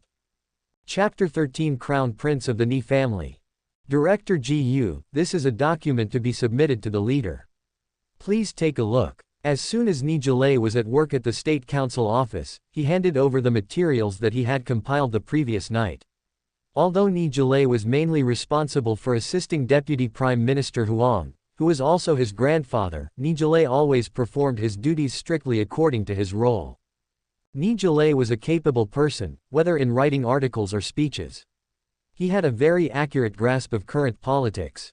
Given Nie Zhenbang's status, Director Gu did not put on any airs as a superior. Smiling, he said, "Zhenbang, why the formalities? I trust your work." Soon, the document was placed on Deputy Prime Minister Huang's desk. After looking at several files, this particular article caught Deputy Prime Minister Huang's eye. Seeing the title, he instantly stood up. Was his grandson Nie Zhenbang capable of writing such an article? Or was someone intentionally doing this? Deputy Prime Minister Huang was quite surprised. After carefully reading the notes, he also saw some clues. Although Nie Zhen was trying his best to imitate Nie Zhenbang's notes, in his previous life, Nie Zhen had limited interactions with Nie Zhenbang. Despite knowing the notes and attempting to imitate them, there were still some differences in the imitation. If it was another leader, they might have thought that Nie Zhenbang had written this. But Deputy Prime Minister Huang was more than just a person in a high position, he was Nie Zhenbang's grandfather. Or perhaps, one could say, these were characters that he had personally taught Nie Zhenbang. Who was trying to harm his grandson? Deputy Prime Minister Huang also began to ponder, his eyes filled with anger. No matter who it was, as long as he could find out, he would not let them get away easily.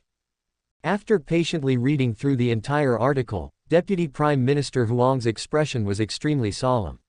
Looking at the article on the table, he didn't know how to categorize it.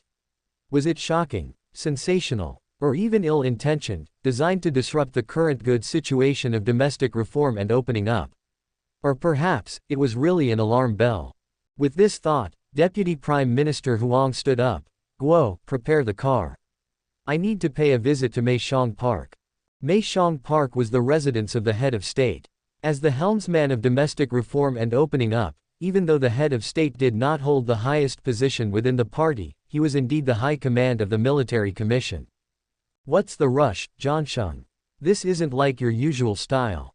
Seeing Deputy Prime Minister Huang rushing over hastily, the head of state laughed and said, Leader, today I received an article submitted through my grandson Nie Zhenbang. Please take a look. Deputy Prime Minister Huang was clever at this moment. He did not specify who wrote it, but he did point out the source of the article. By doing so, he left some room for maneuver for both himself and Nie Zhenbang. After reading the article, the solemnity on the head of state's face grew. After a long while, the head of state said very seriously, Zhansheng, a wise man has written this. Your grandson, I'm afraid, has not yet reached that level. He needs to be further enlightened about domestic politics, let alone understanding international political environment. That one sentence unraveled the truth, showing the wisdom of the head of state.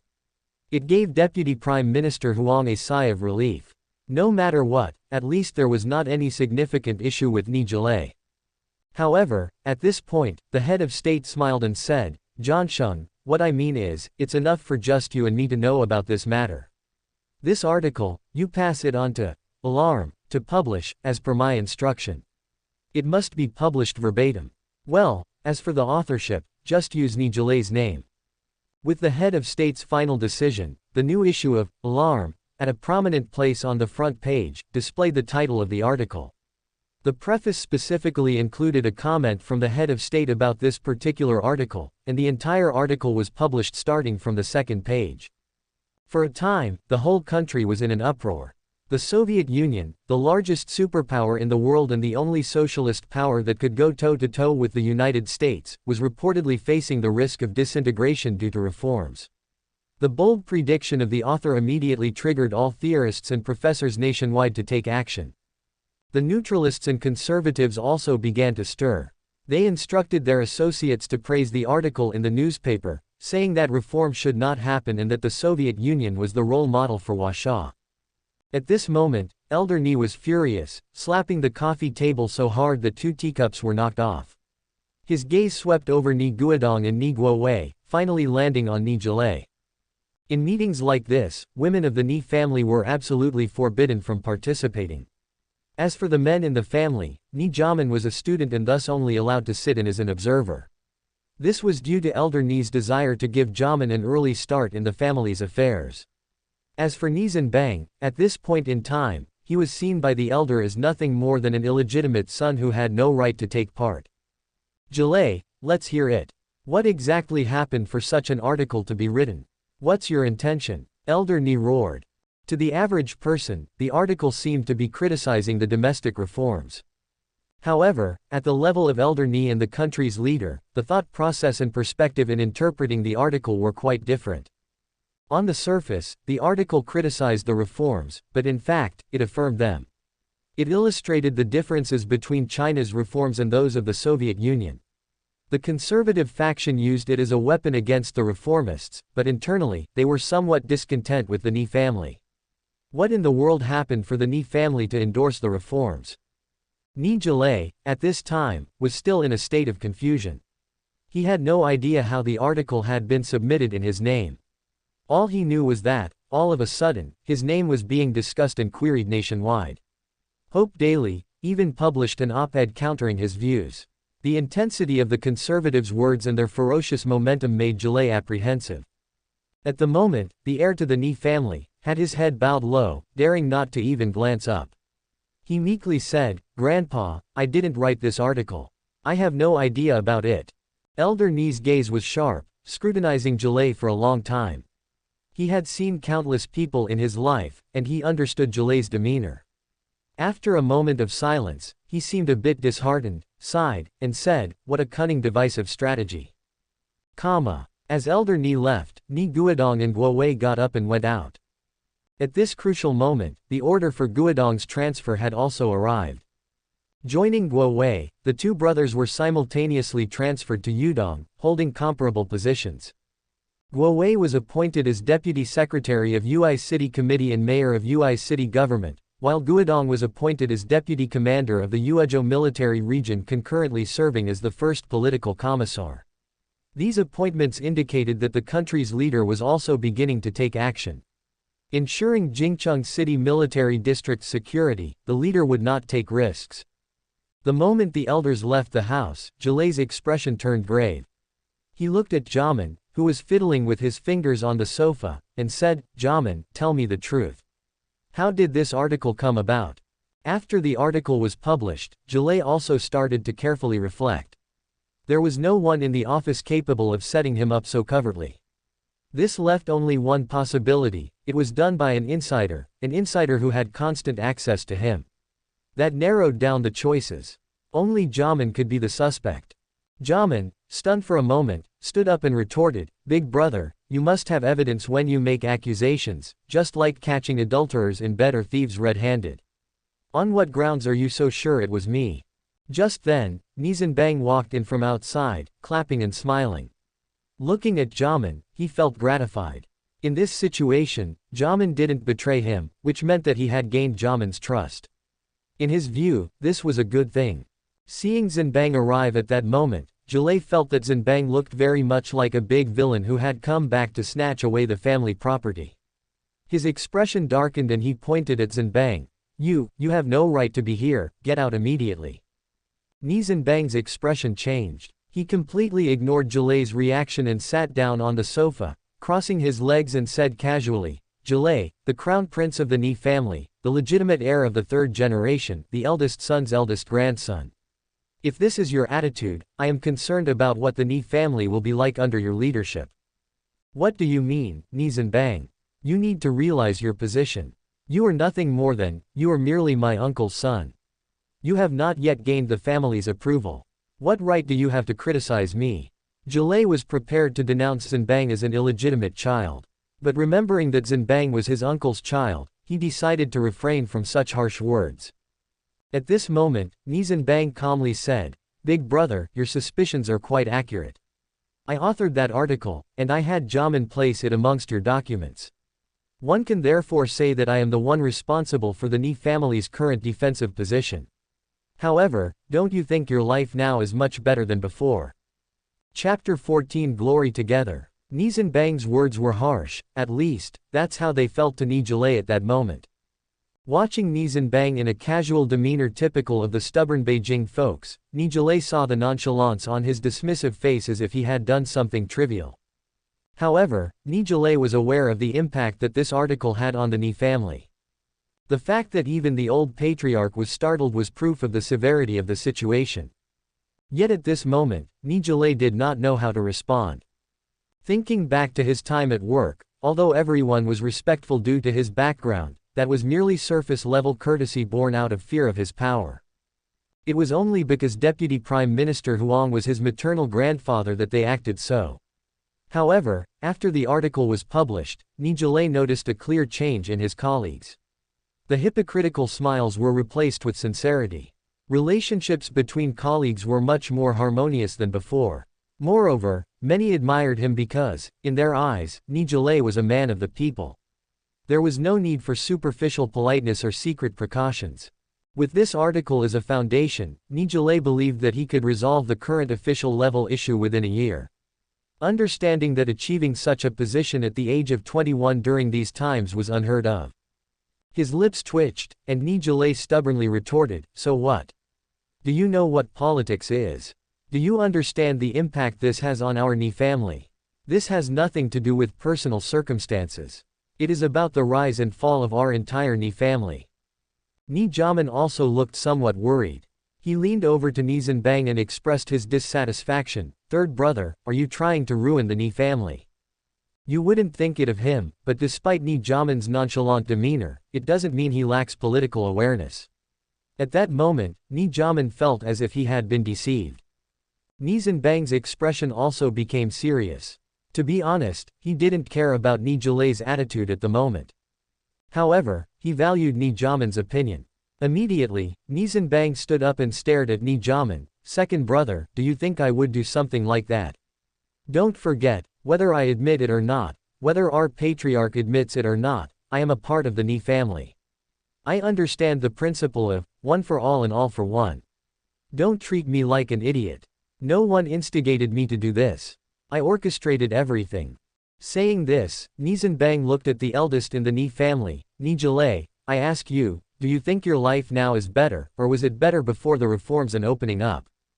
As for someone with Nie Zhelei's status and background, the reforms and opening up didn't change much for him.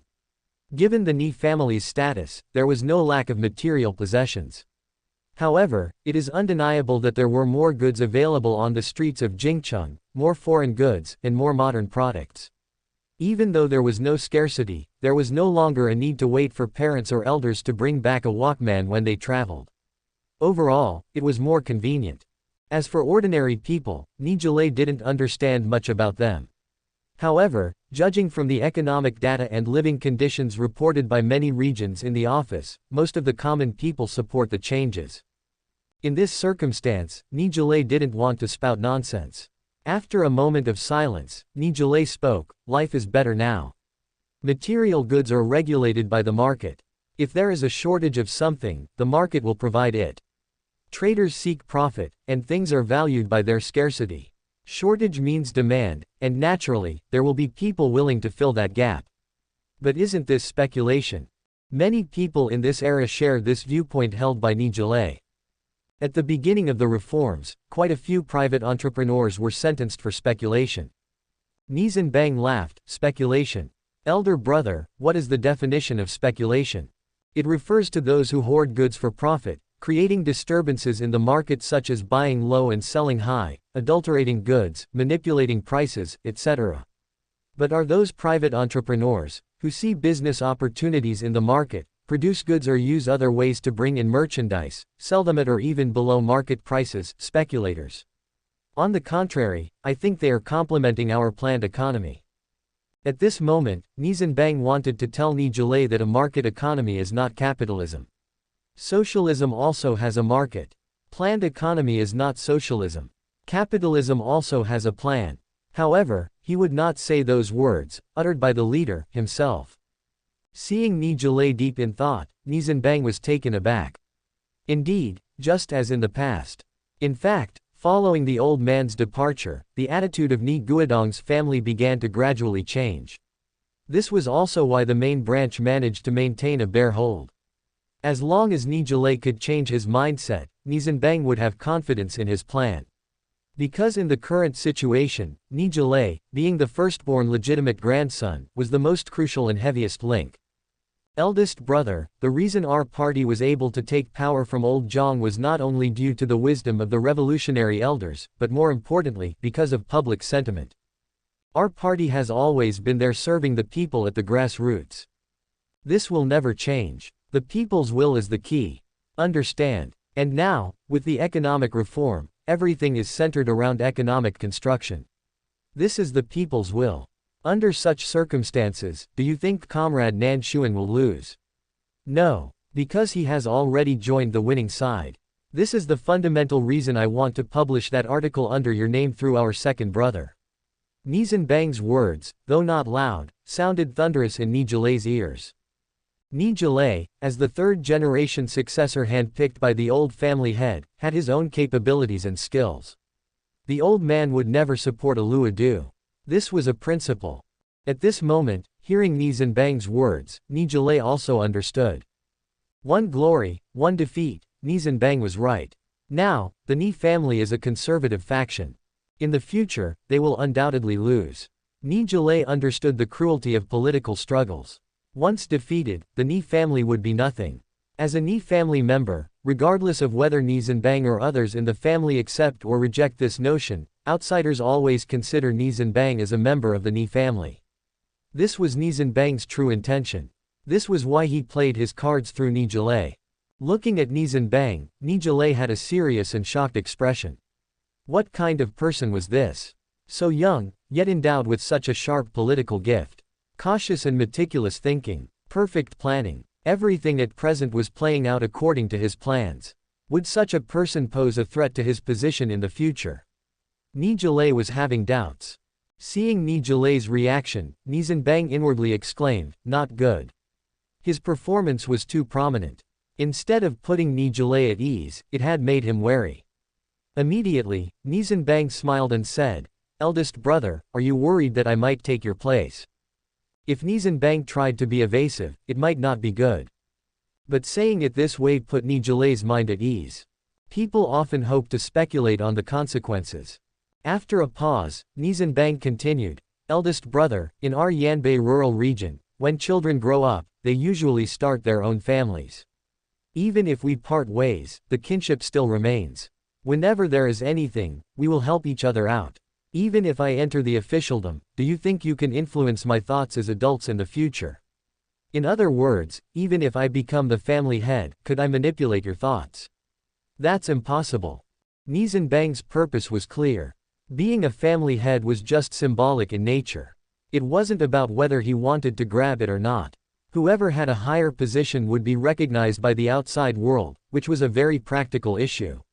Normally, they did not interfere with each other, but if someone wanted to humiliate the Nie family, they would immediately unite, forming a formidable force to deter any bullying.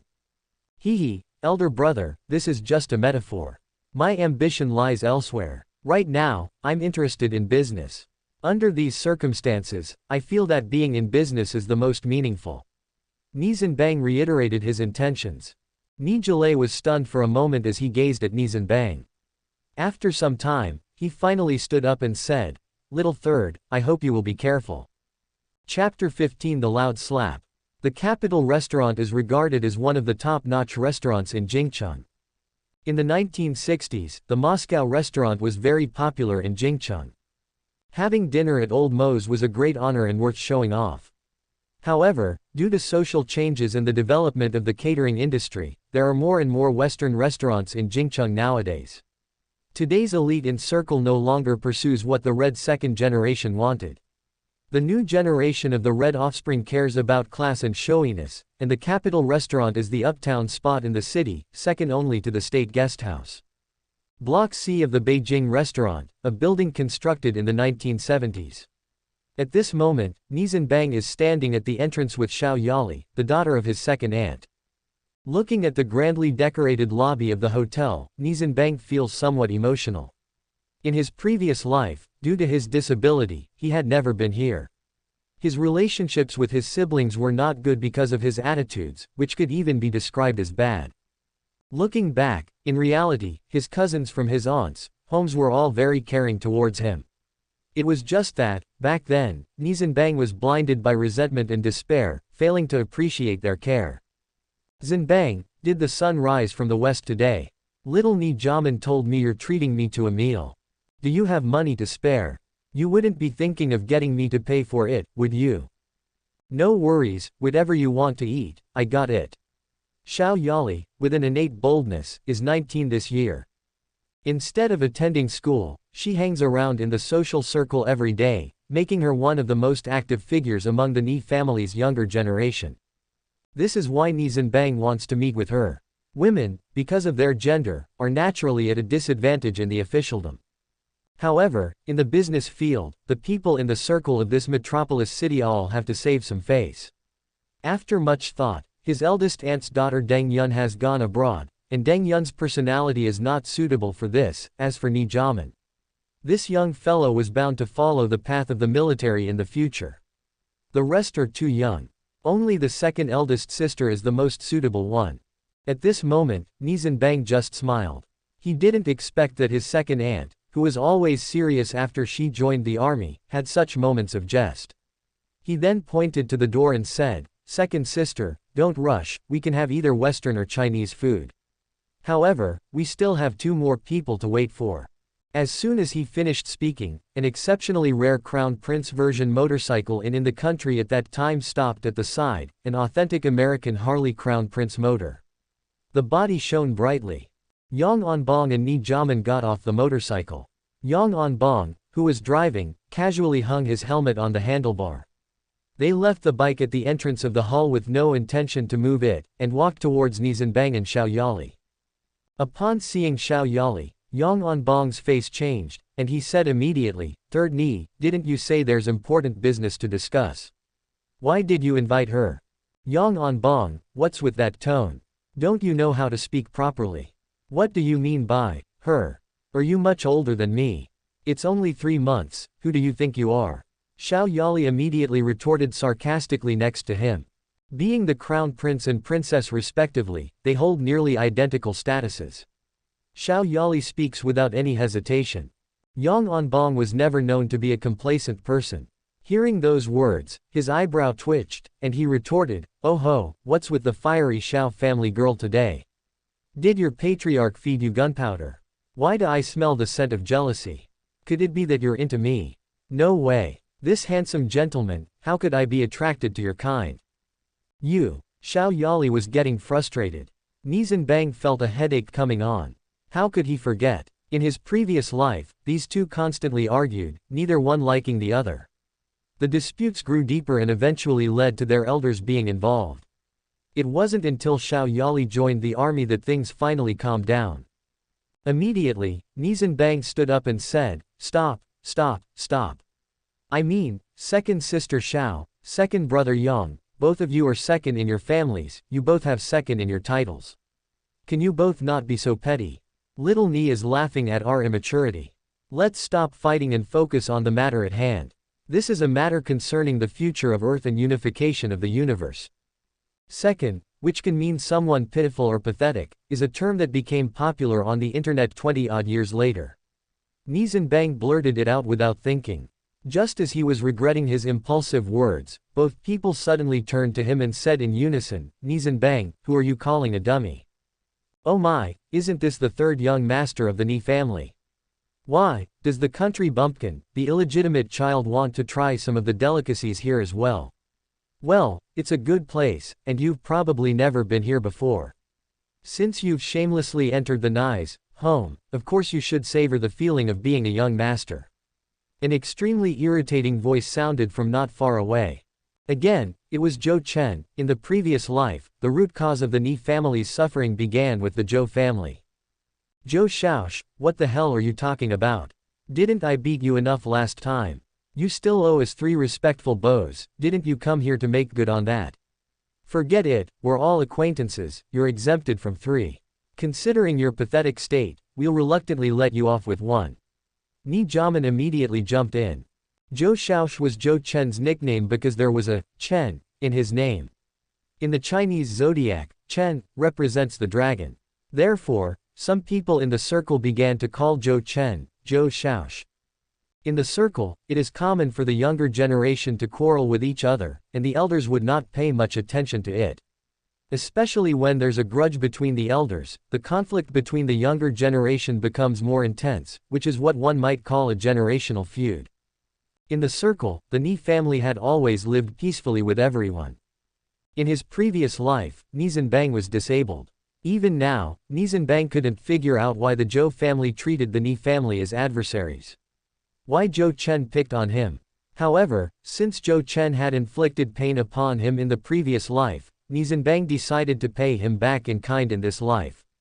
Therefore, since Zhou Chen was bent on causing trouble, it was time to teach him a harsh lesson and make him tread lightly around him. Several hangers-on standing next to Zhou Chen were apparently confused. Nie Zhenbang was the illegitimate son of the Nie family. Only a few families in Jingcheng knew about this. As for those from the provinces, they were obviously not privy to such information. Hearing Zhou Chen's words, these hangers-on believed that Nie Zhenbang and Nie Zhenbang were mere provincials from Jingcheng. Insulting their master was a severe offense. One of them couldn't wait, he jumped out and yelled, "Hey, who do you think you are? Do you think you can provoke our Chen? Kneel down, both 3 times and then get the hell out of here." As soon as these words were out, not only did Nie Zhenbang turn pale, but the expressions of Nie Zhenbang, Xiao Yali and Yang Onbong also changed. There were rules within the Jingcheng circle. One must never swear at or insult the elders, of course, this only applied to equals. If a family had fallen from grace, everyone would kick them while they were down, and no one would stand up for them. However, the Nie family was now thriving, so such disrespect was crossing the line. Before Nie Zhenbang could respond, Xiao Yali sneered, "Zhou Chen, is this your dog? He's extremely ill-mannered." Yang Onbong stood aside, amused by the drama unfolding around him. Although he didn't yet know why Nie Zhenbang had asked to meet him, he was curious to see how Nie Zhenbang would handle this situation. Or perhaps, Yang Onbong wanted to evaluate whether Nie Zhenbang was capable of negotiating on equal terms with him. Nie Zhenbang wore a cold smile on his face. Finally, an opportunity had presented itself. He'd been worried about not having a chance to establish himself within the circle. Luckily for him, Zhou Chen was cluelessly providing him with a perfect opportunity. It was as if the whole thing had been prearranged. Despite Nie Zhenbang's youth, his towering height and sturdy build were quite intimidating. He walked straight up to Zhou Chen and said grimly, "Zhou Stutter, is this your idea or his?" Zhou Chen stuttered as a child. Nie Zhenbang knew about this nickname in his past life but never dared to use it. Yet, when he called Zhou Chen by this name now, he felt a wave of satisfaction washing over him.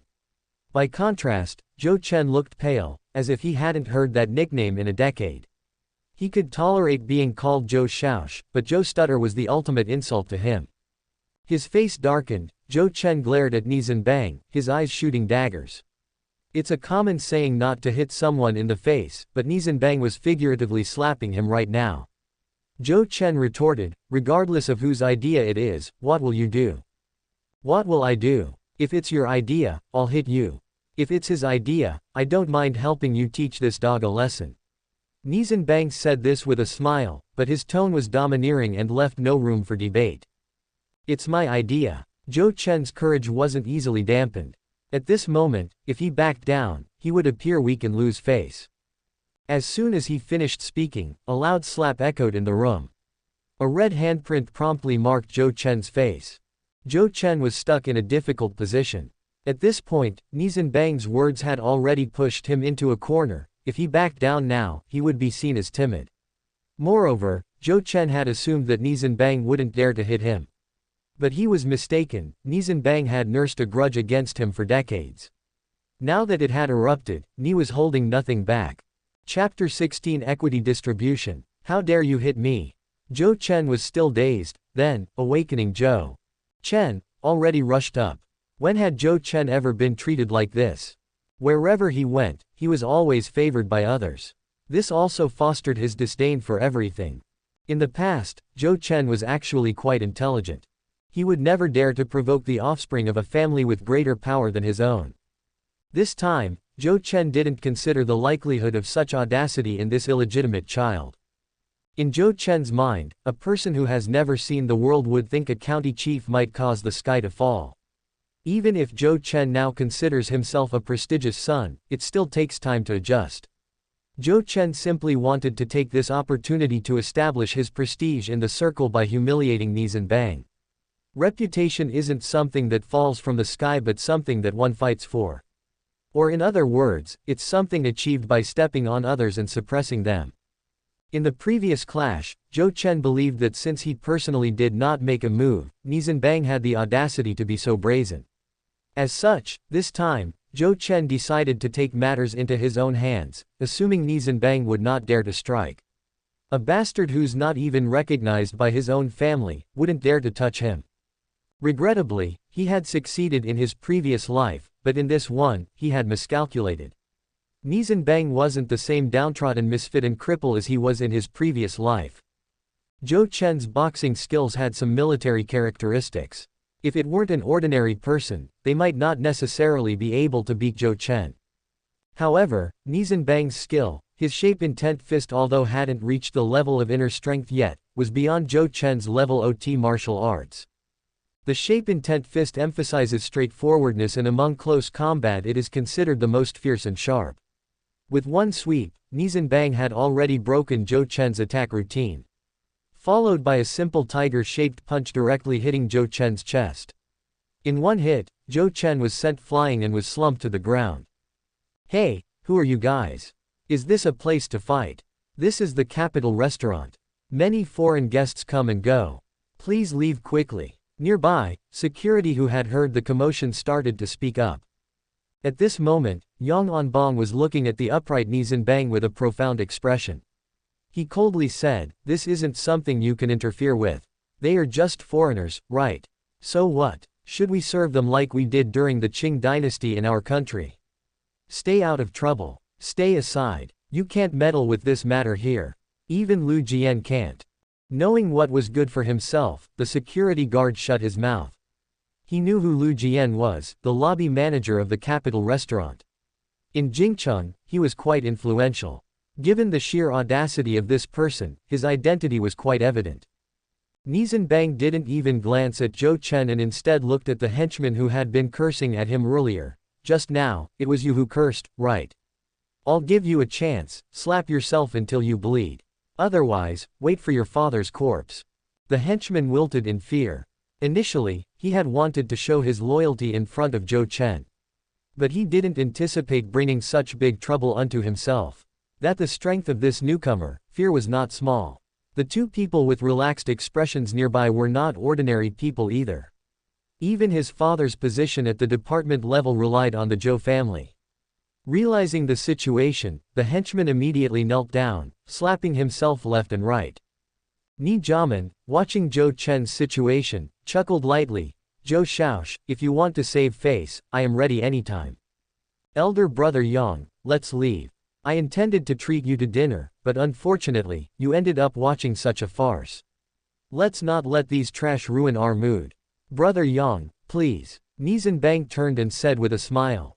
Acting swiftly, and staying calm. Laughing and scolding naturally, Nie Zhenbang's expression changed effortlessly. At this moment, Yang Onbong had a higher opinion of Nie Zhenbang and laughed. "Zhenbang, you are too humble. Soon, we will be one family, so no one is before or after.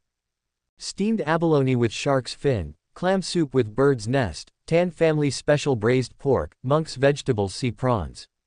Get a portion of these signature dishes per head. As for the rest, elder brother Yang, sis, Jamin, feel free to order whatever you want."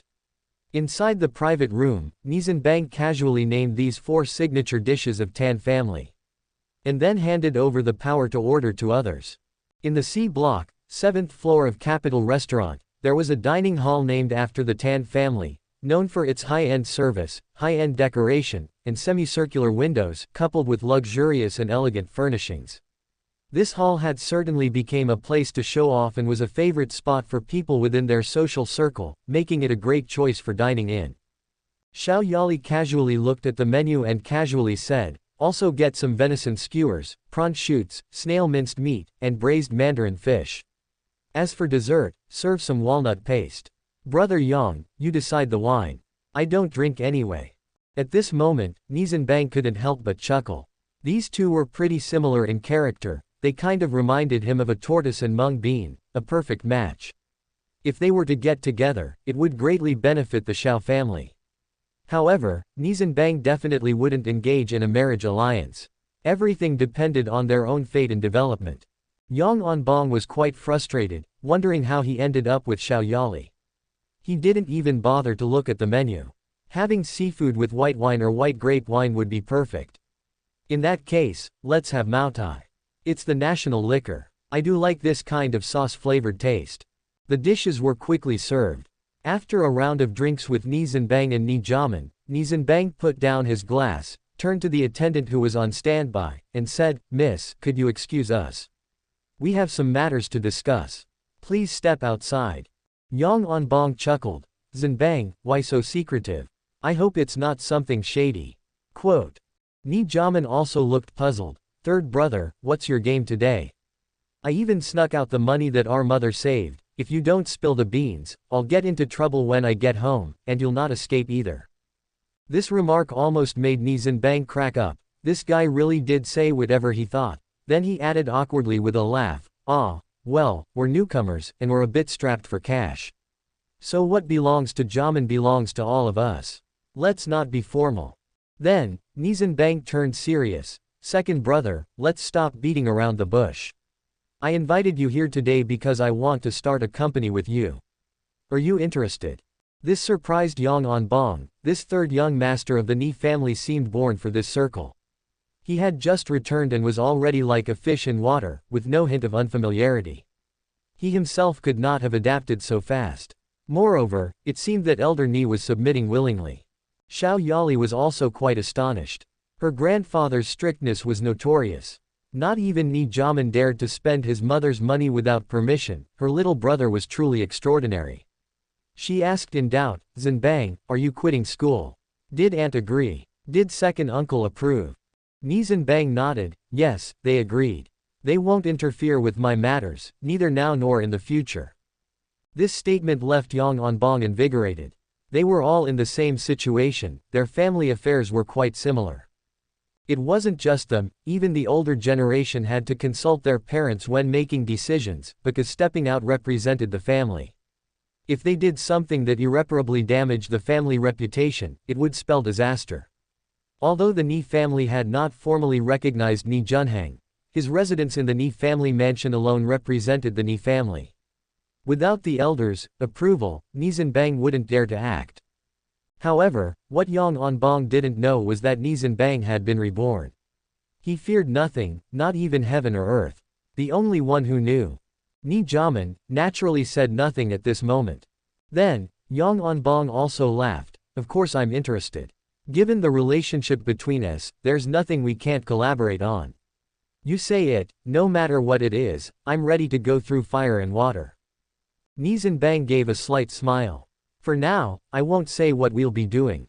But rest assured, it won't be anything illegal. As they say, clear accounts make steady friends. Let's first determine the shares, then we can discuss the specific plan. Oh, shares. That's an oddity. Right now, our country doesn't even have a corporation law. How can we establish the legal effect of the shares? Yang Onbong looked at Nie Zhenbang with great interest, very curious as to how this would-be brother-in-law of his would deal with it. The corporation law wouldn't come into being until a few years later. At present, individual proprietorship was the only thing allowed in the country. The registration place for individual proprietors was the Ministry of Industry and Commerce. Most of them existed as secondary units under collective enterprises. Nie Zhenbang couldn't help but laugh.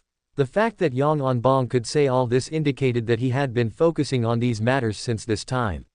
Yang's second son, who would have his private enterprise enter the Fortune 500 after 2 decades, was no coincidence. With his business talent and family background, his path to success was naturally smooth sailing. We can register the company in Hong Kong, don't tell me you cannot manage even this. If that's the case, then forget what I said earlier.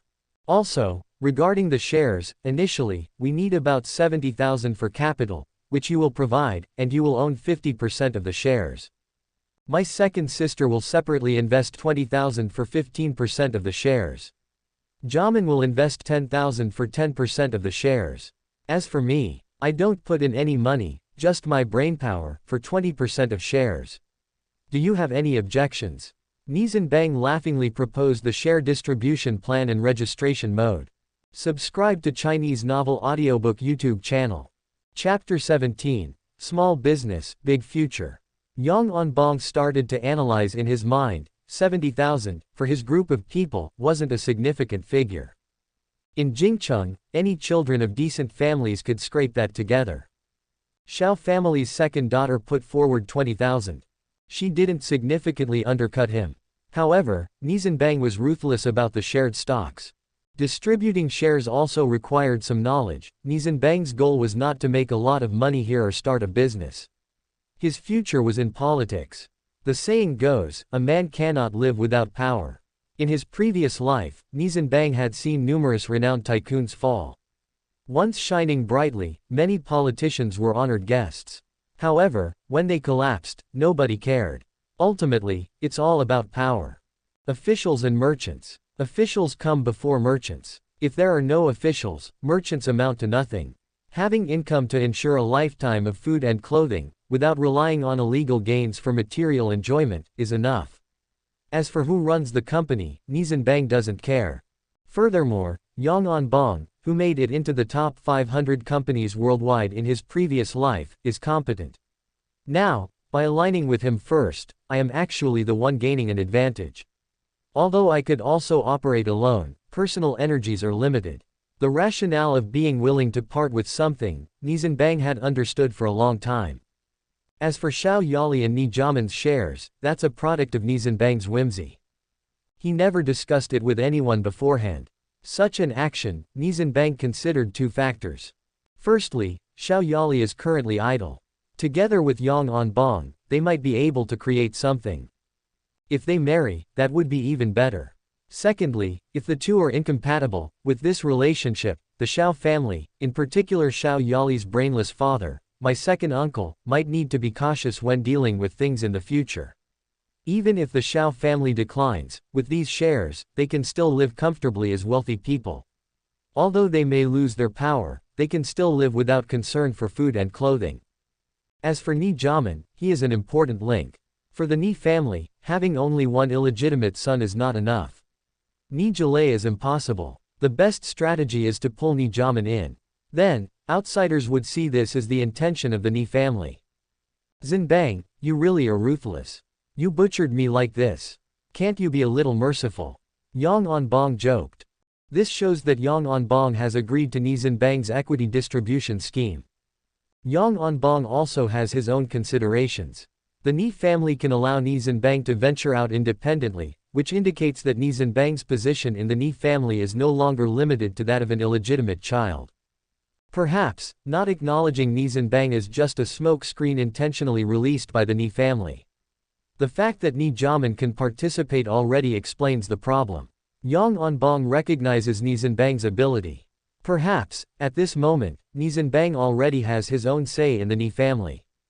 Don't underestimate this power. There are so many second-generation officials, and third-generation revolutionaries in the 4-9 city. However, in the new generation, besides those people in their 30s who have already been settled into the system, few of them can voice their opinions in the family. Nie Zhenbang, at the tender age of 16, has earned Elder Nie's affirmation, which is a testament to his capabilities. Yang Onbong didn't know that this was just an illusion created by Nie Zhenbang. Later, when Yang Onbong found out, he cried foul. Otherwise, back then, Yang Onbong would never have given so many shares to the Nie family. Another factor is the current political landscape. Though the leader holds the military power, the military is not a solid monolith. Elder Nie of the Nie family, coupled with his relative Yi family's prestige and network in the military, the leader's position is not as stable as it appears. The Nie family is a staunch conservative faction. If he can win over the Nie family, it would greatly promote the situation of the reformist faction. Although Yang Onbong likes trading, it does not mean he doesn't understand politics. On the contrary, an attribute a successful businessman should have is understanding politics and officialdom. What kind of businessmen make the most money? In ancient times, Liu Bei had ingenious strategies. In modern times, Hu Shuiyan was immensely influential. Political investment is a significant business. At this moment, both of them have similar mindsets. Nie Zhenbang wants to break the inevitable deadlock for the Nie family and make some pocket money for himself. As for Yang Onbong, he wants to create an impression that the Nie family and the Yang family have already joined forces while also starting his business empire. Zhenbang, I have no objections regarding the equity issues. My word, Yang Erlang, is known in 4-9 city, as reliable as spitting nails. If you don't believe me, you can draft an agreement first. I can sign and stamp it right away with pen and paper. But, brother, you have to disclose what kind of business you're planning to do. Yang Onbong became much serious. Those tough chaps in 4-9 city, though they seem frivolous most of the time, they are good at gauging when to play around and when to be serious. Nie Zhenbang also broke into a laugh, waved generously, and said, no need. I trust that you will not stoop to tarnishing your reputation. Nie Zhenbang's words were definitely not baseless. The reason for Yang Onbong's great success down the line was due to his background and abilities, that's true.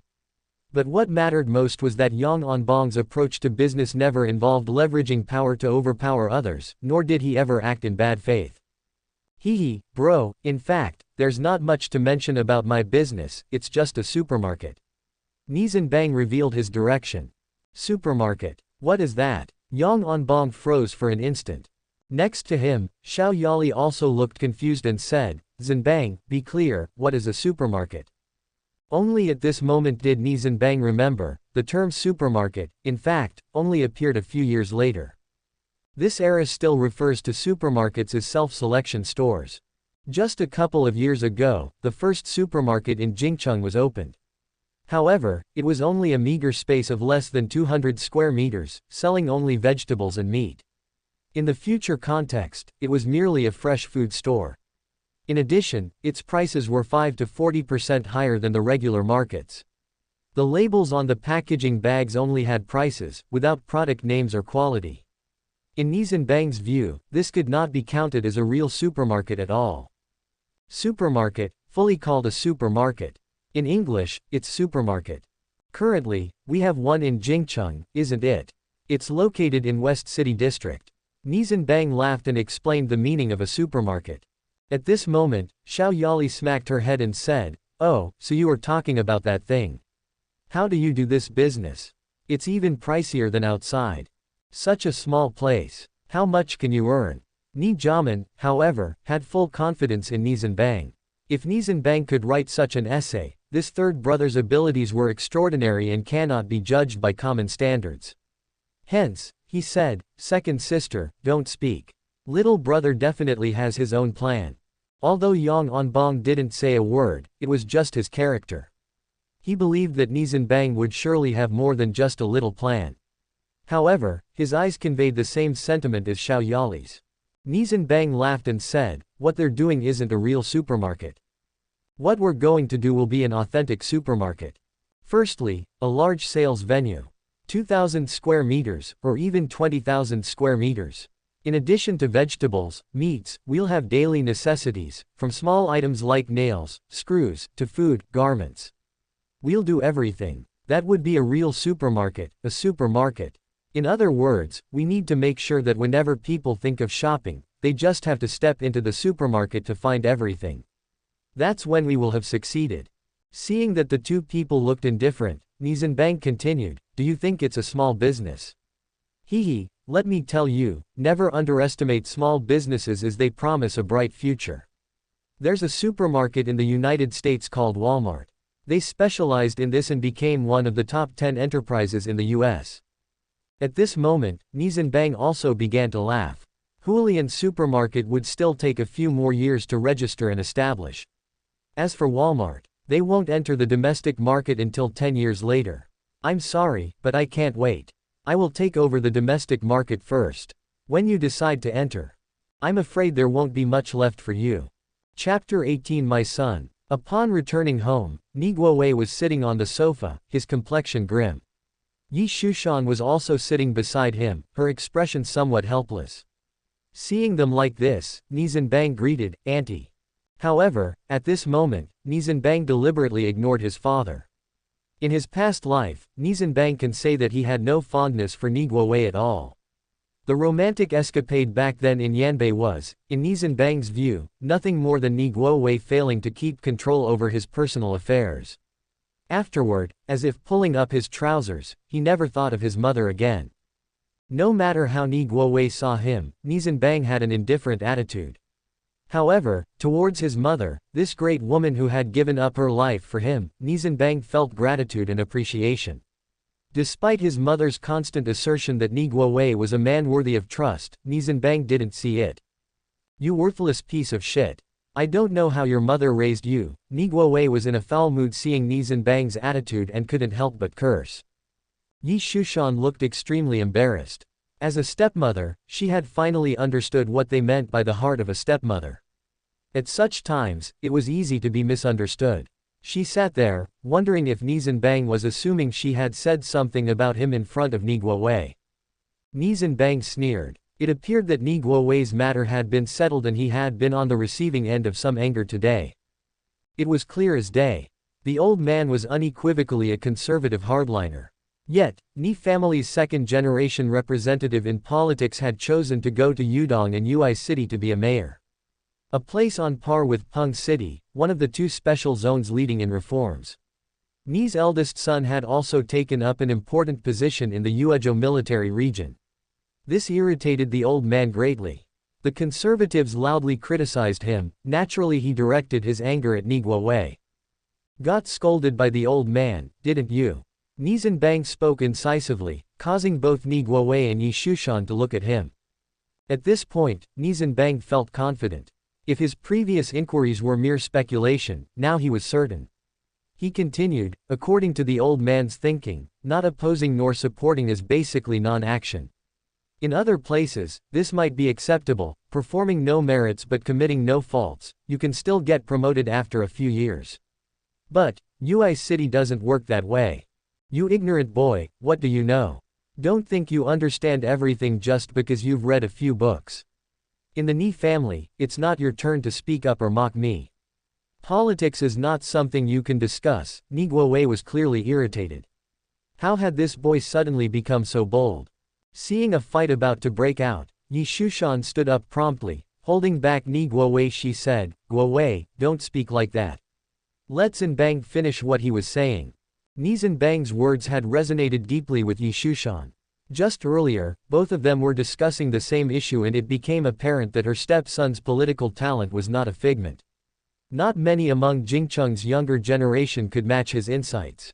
She looked at Nie Zhenbang and said, "Zhenbang, don't mind him. He's a bit upset today after being criticized by the old man. Continue, Auntie would like to hear your opinion." Nie Zhenbang chuckled. He didn't particularly bear any grudges against Yi Shushan. After all, she was also a victim. She had suddenly gained a son, one that wasn't hers. There were very few women who could handle such a situation like Yi Shushan had. "Auntie, as I've said before, UI is a special zone. The job of the officials here is to develop the economy.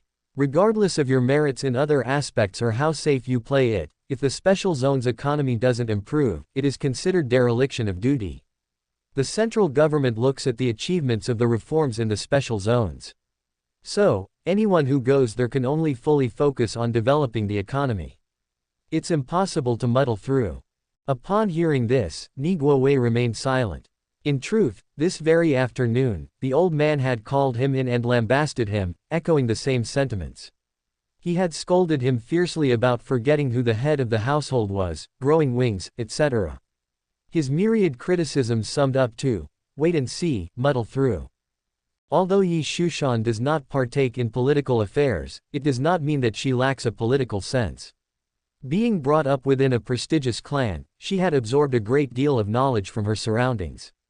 Just by looking at Nie Guowei's facial expression, Yi Shushan knew that Nie Zhenbang was probably spot on with his speculations. She subsequently softly said, "Guowei, Zhenbang is speaking wisely. What the people recognize is what is correct. As Emperor Taizong of Tang had once said, the water that can carry the boat can also capsize it. Truth does not necessarily lie in the hands of the few. It is the approval of the majority that leads to the correct path. During this trip, I think I should accompany you with Ziyu. I am more familiar with Yudong than you are, which could be beneficial for your work." At this moment, Nie Zhenbang was unable to curb the smile that was creeping onto his lips. This was exactly what he wanted to hear from Yi Shushan. They leaving meant that Jingcheng would be solely under his control, free and uninhibited. Secondly, Yudong was the old stronghold of the Yi family. Having the princess of the Yi family with him would certainly facilitate Nie Guowei's work. Seeing Nie Guowei gradually warming to the idea, Nie Zhenbang then said, "Dad, I think I should pay a visit to the Yang family." Since Nie Zhenbang moved back home, he seldom addressed Nie Guowei as Dad. If he remembered correctly, this was the second time he had done so. Gauging Nie Zhenbang's expression, Nie Guo frowned and said, "Yang family. For what?" "To express your gratitude. I won't be going, and neither should you. If it were not for that young girl of the Yang family, he would not have found himself in this current predicament." The mere thought of it triggered Nie Guowei's irritability. However, this time, Nie Zhenbang remained steadfast. He looked at Nie Guowei and said, "Indeed, as Mom always taught me, a favor given should be reciprocated bountifully. The Yang family has earned my gratitude. Whether you choose to go or not, I am determined to." Witnessing Nie Zhenbang's obstinate demeanor, Nie Guowei felt disoriented. "He is so much like me," Nie Guowei mumbled to himself. At this moment, in front of Yi Shushan, he had no need to hide his feelings. As he looked at Nie Zhenbang, memories swarmed him like a sudden torrent, transporting him back to the passionate era, and the dense curtain of his youthful days, back to the millet fields. Out loud, Nie Guowei voiced his disapproval furiously, "You dare. If you dare go, we may as well sever our father-son relationship. After his words fell, Yi Shushan stood up and chastised, Guo Wei, what kind of nonsense are you spouting? How can you utter such words? Then, with guilt written all over her face, she looked at Nie Zhenbang and murmured, Zhenbang, your father he. Auntie, you don't need to say anything. I understand your feelings. Although my arrival has caused you discomfort, you have gradually begun to accept me. I am very aware of this. Regardless, I accept you as my stepmother. Mother passed away too early, from now on, you are my mother. His words were unusually passionate than usual. However, as he turned towards Nie Wei, Nie Zhenbang's facial expression grew stern, if it's severed, let it be.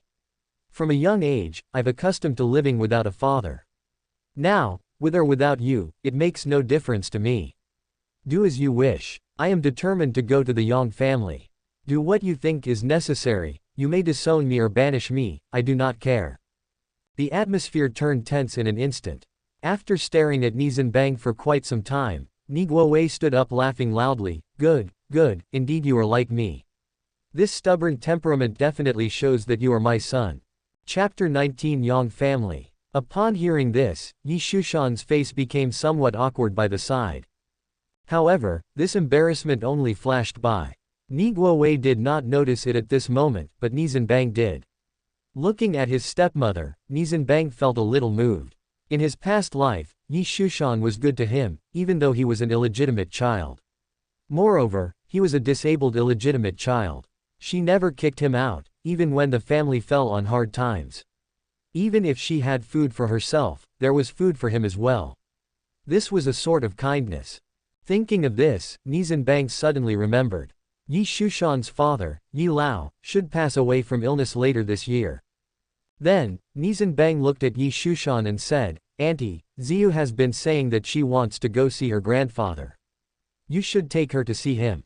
The Yi family were staunch reformers, and since Elder Nie firmly followed the conservative path, the two old men had argued about it many times. Therefore, even Yi Shushan did not dare to go home. After all, she was now a daughter-in-law of the Nie family. On this issue, Yi Shushan also had to make her stance clear. Before Yi Shushan could reply, Nie Wei nodded from the side and said, A Xian. Because Yi Shushan's hometown was Yudong, the Yi family kept some of the local characteristics in their naming. A Xian was Yi Shushan's nickname. Nie Wei also called his wife this in private. Just go see him. The elders, disputes are political differences and differences in political views. They don't involve family relations. One shouldn't cease recognizing family just because of political views. Ziyu is still a child. Take her to see him. It shouldn't be a problem. At this time, Yi Shushan looked at Nie Zhenbang, gratitude flashed in her eyes. Jingcheng was not that big, and Yi Shushan was naturally aware that Yi Lao was hospitalized due to his poor health.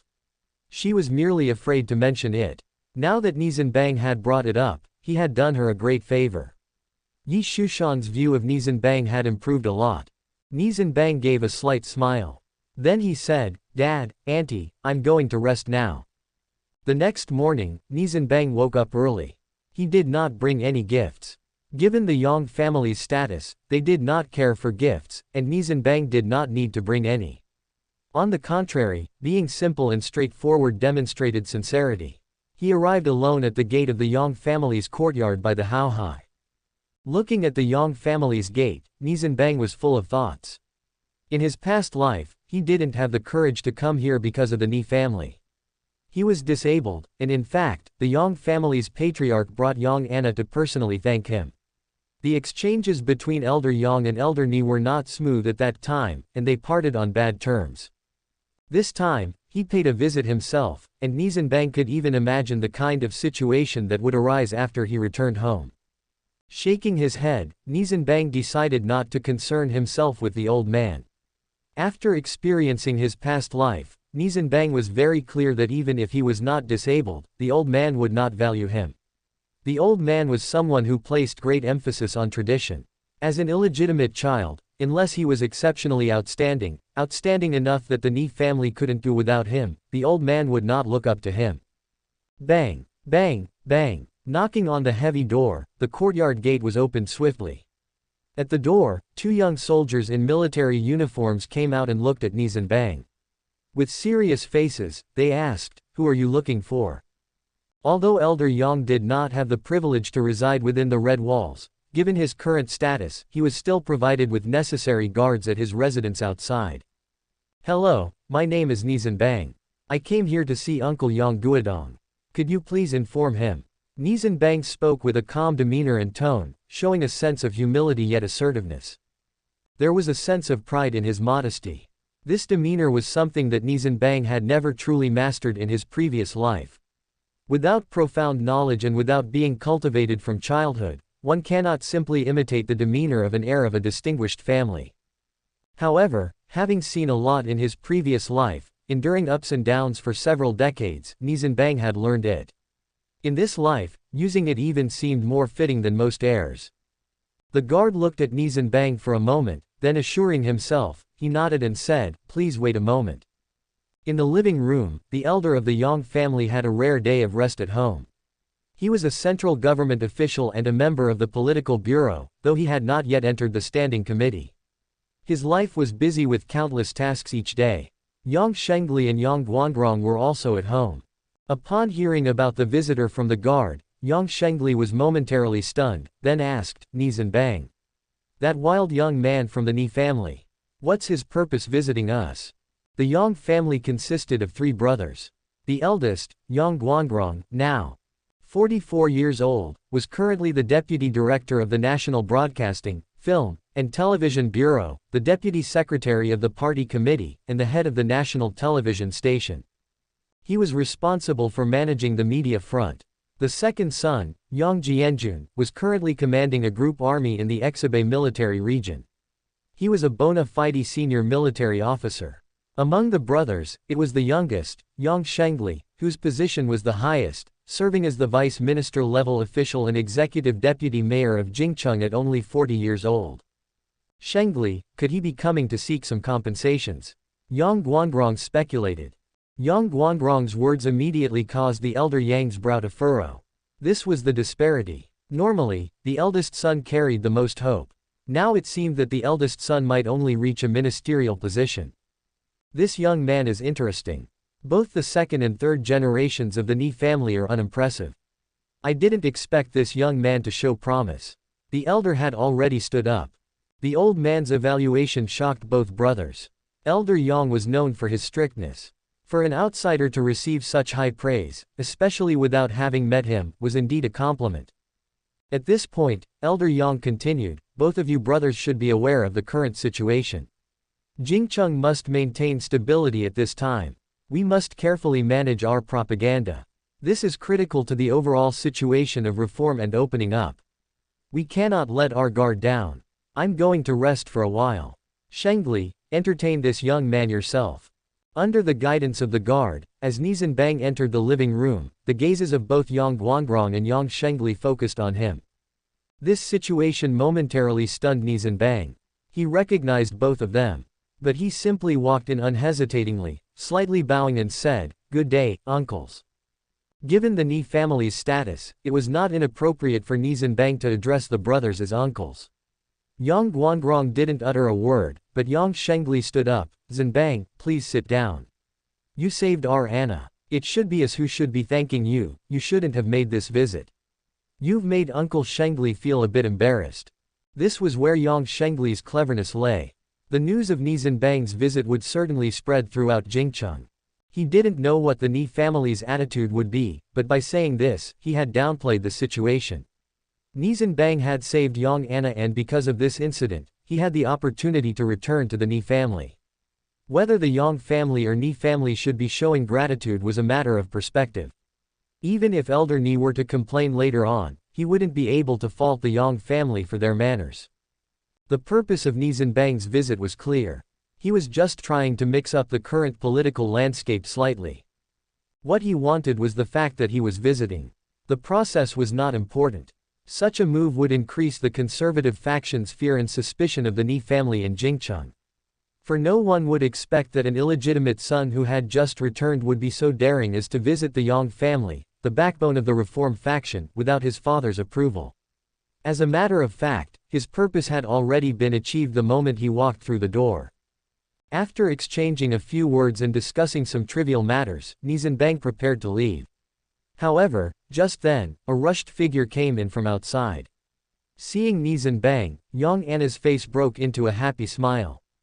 "Hello, brother Nie Zhenbang. Would it be okay if I marry you in the future?" The moment young Anna said this, the young brothers both stood up in shock. Nie Zhenbang felt a headache coming on. He didn't expect history to repeat itself. Chapter 20 Elder Nie's Rage. Anna. Yang Shengli was feeling a mix of embarrassment and anger at this moment. After roaring, he looked at young Anna as if he just remembered that this wasn't one of his sons but his daughter. He then reverted to a calmer tone and said, "Anna, you're still a child. What do you know about marriage? I will thank Brother Zhenbang on behalf of you for saving your life. Your task is to study." Young Anna ignored these words. As the only daughter and granddaughter of the Yang family, she was far braver than Yang Onbong and others.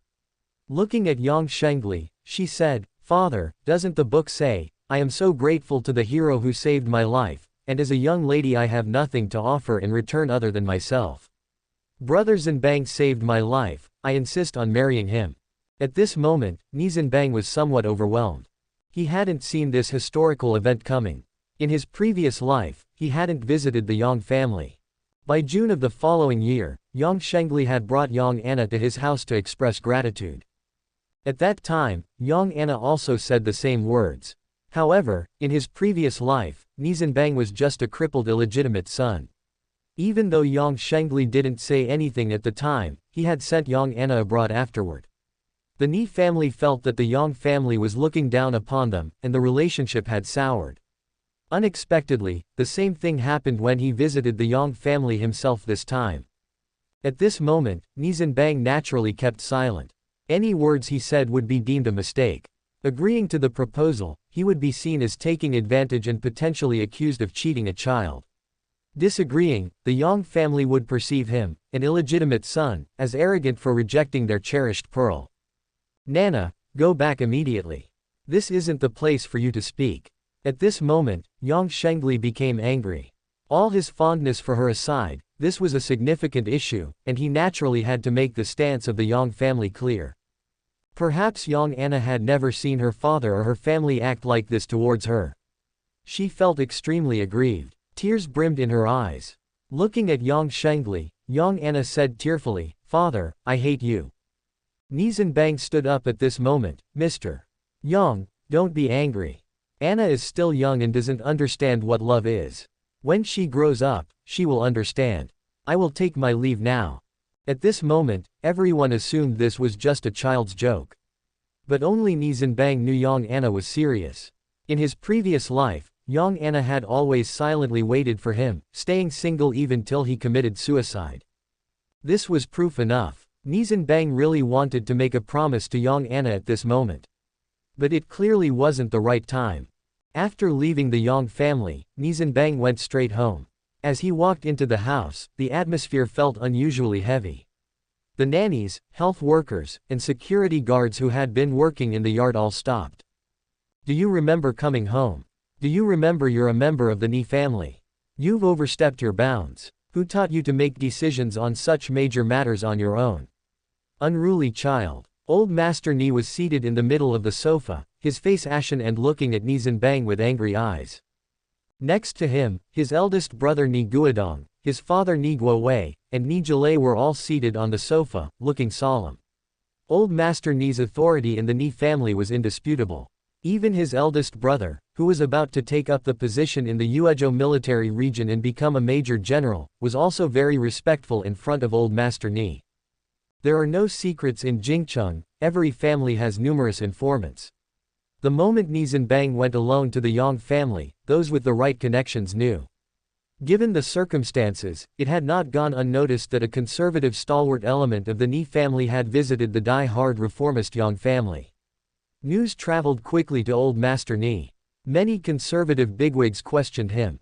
The previous article had already put the Nies on the defensive. The legitimate grandson's article firstly, followed by the third grandson's visit to the Yang family. Within the conservative group, Elder Nie was already experiencing an isolating trend. Although this third grandson was an illegitimate child and had a low status, the problem lay here. Outsiders saw that a child raised in the ordinary world, without the consent of the Nie family or Elder Nie, wouldn't dare to make decisions on his own. Nie Zhenbang's brain was whirling at a high speed at the moment. The year was drawing to a close. At the beginning of the next year, the conflict between the two factions would reach a conclusion. The reformists are at a disadvantage, while the conservatives are gaining momentum. In his previous existence, the Nie family did not benefit much from this strife. Instead, they were met with harsh retaliation after Zuri comrades took office. Because of fears about the power of the Nie family in the military, the leaders took decisive action. From then on, the Nie family went downhill. Now, the Nie Guodong brothers have been exiled to Yudong, marking a shift. Regardless of the outcome, the Nie family will not suffer as terrible a loss as before. But that is not enough. What he needed was for the Nie family to emerge as victors, not losers. Nie Zhenbang looked at his grandfather, fully aware of his temper. At this moment, if he could just endure and let things pass, he would be out of his grandfather's line of fire. But Nie Zhenbang was not prepared to keep his peace. A problem can't be resolved overnight. There was only one outcome to admitting his mistake: house arrest, and that would hamper all his plans. With this in mind, Nie Zhenbang glanced at the figures in the back of the living room, made a resolute decision and thought, this was a time to gamble. Grandfather, according to the family motto of the Nie family, we should return a small favor with a large one. The Yang family has done something significant for me. I do not see any problem with me going over to the Yang family to thank them. Before Nie Zhenbang's voice even died down, even Nie Guodong's expression froze in surprise. The audacity of this young man. He dared make such a claim public. By saying that the Yang family had a significant meaning to him, wasn't that admitting that the Yang family helped him regain his status in the Nie family? From an ordinary civilian, to becoming a member of wealthy family. This was indeed a huge favor. It was understandable. However, no one would outrightly speak about it. In the eyes of Elder Nie, a member of the revolutionary proletariat, they were all public servants, with no special privileges over the common people. Father, I was involved in Zhenbang's decision to visit the Yang family. At this moment, Nie Guowei also spoke up. Shut up, you useless thing. Elder Nie, his face growing even darker, roared furiously at Nie Guowei. Nie Zhenbang then spoke. Father, enough. I do not think that I have made a mistake. Nor do I think there is anything wrong with reform. As he said this, Nie Zhenbang took a deep breath. Grandfather, although I, Nie Zhenbang, come from a humble background, I have not received any favors or privileges from the Nie family. Throughout my 16-year life, I have been an ordinary citizen with no knowledge of privilege or matters of state. Nie Zhenbang's words were calm, causing Elder Nie to cool down and look at him coldly. This reaction pleased Nie Zhenbang, who continued, before I was acknowledged, I was an orphan without a father, with my mother dead. That's all. But then, I was admitted to Jingcheng University.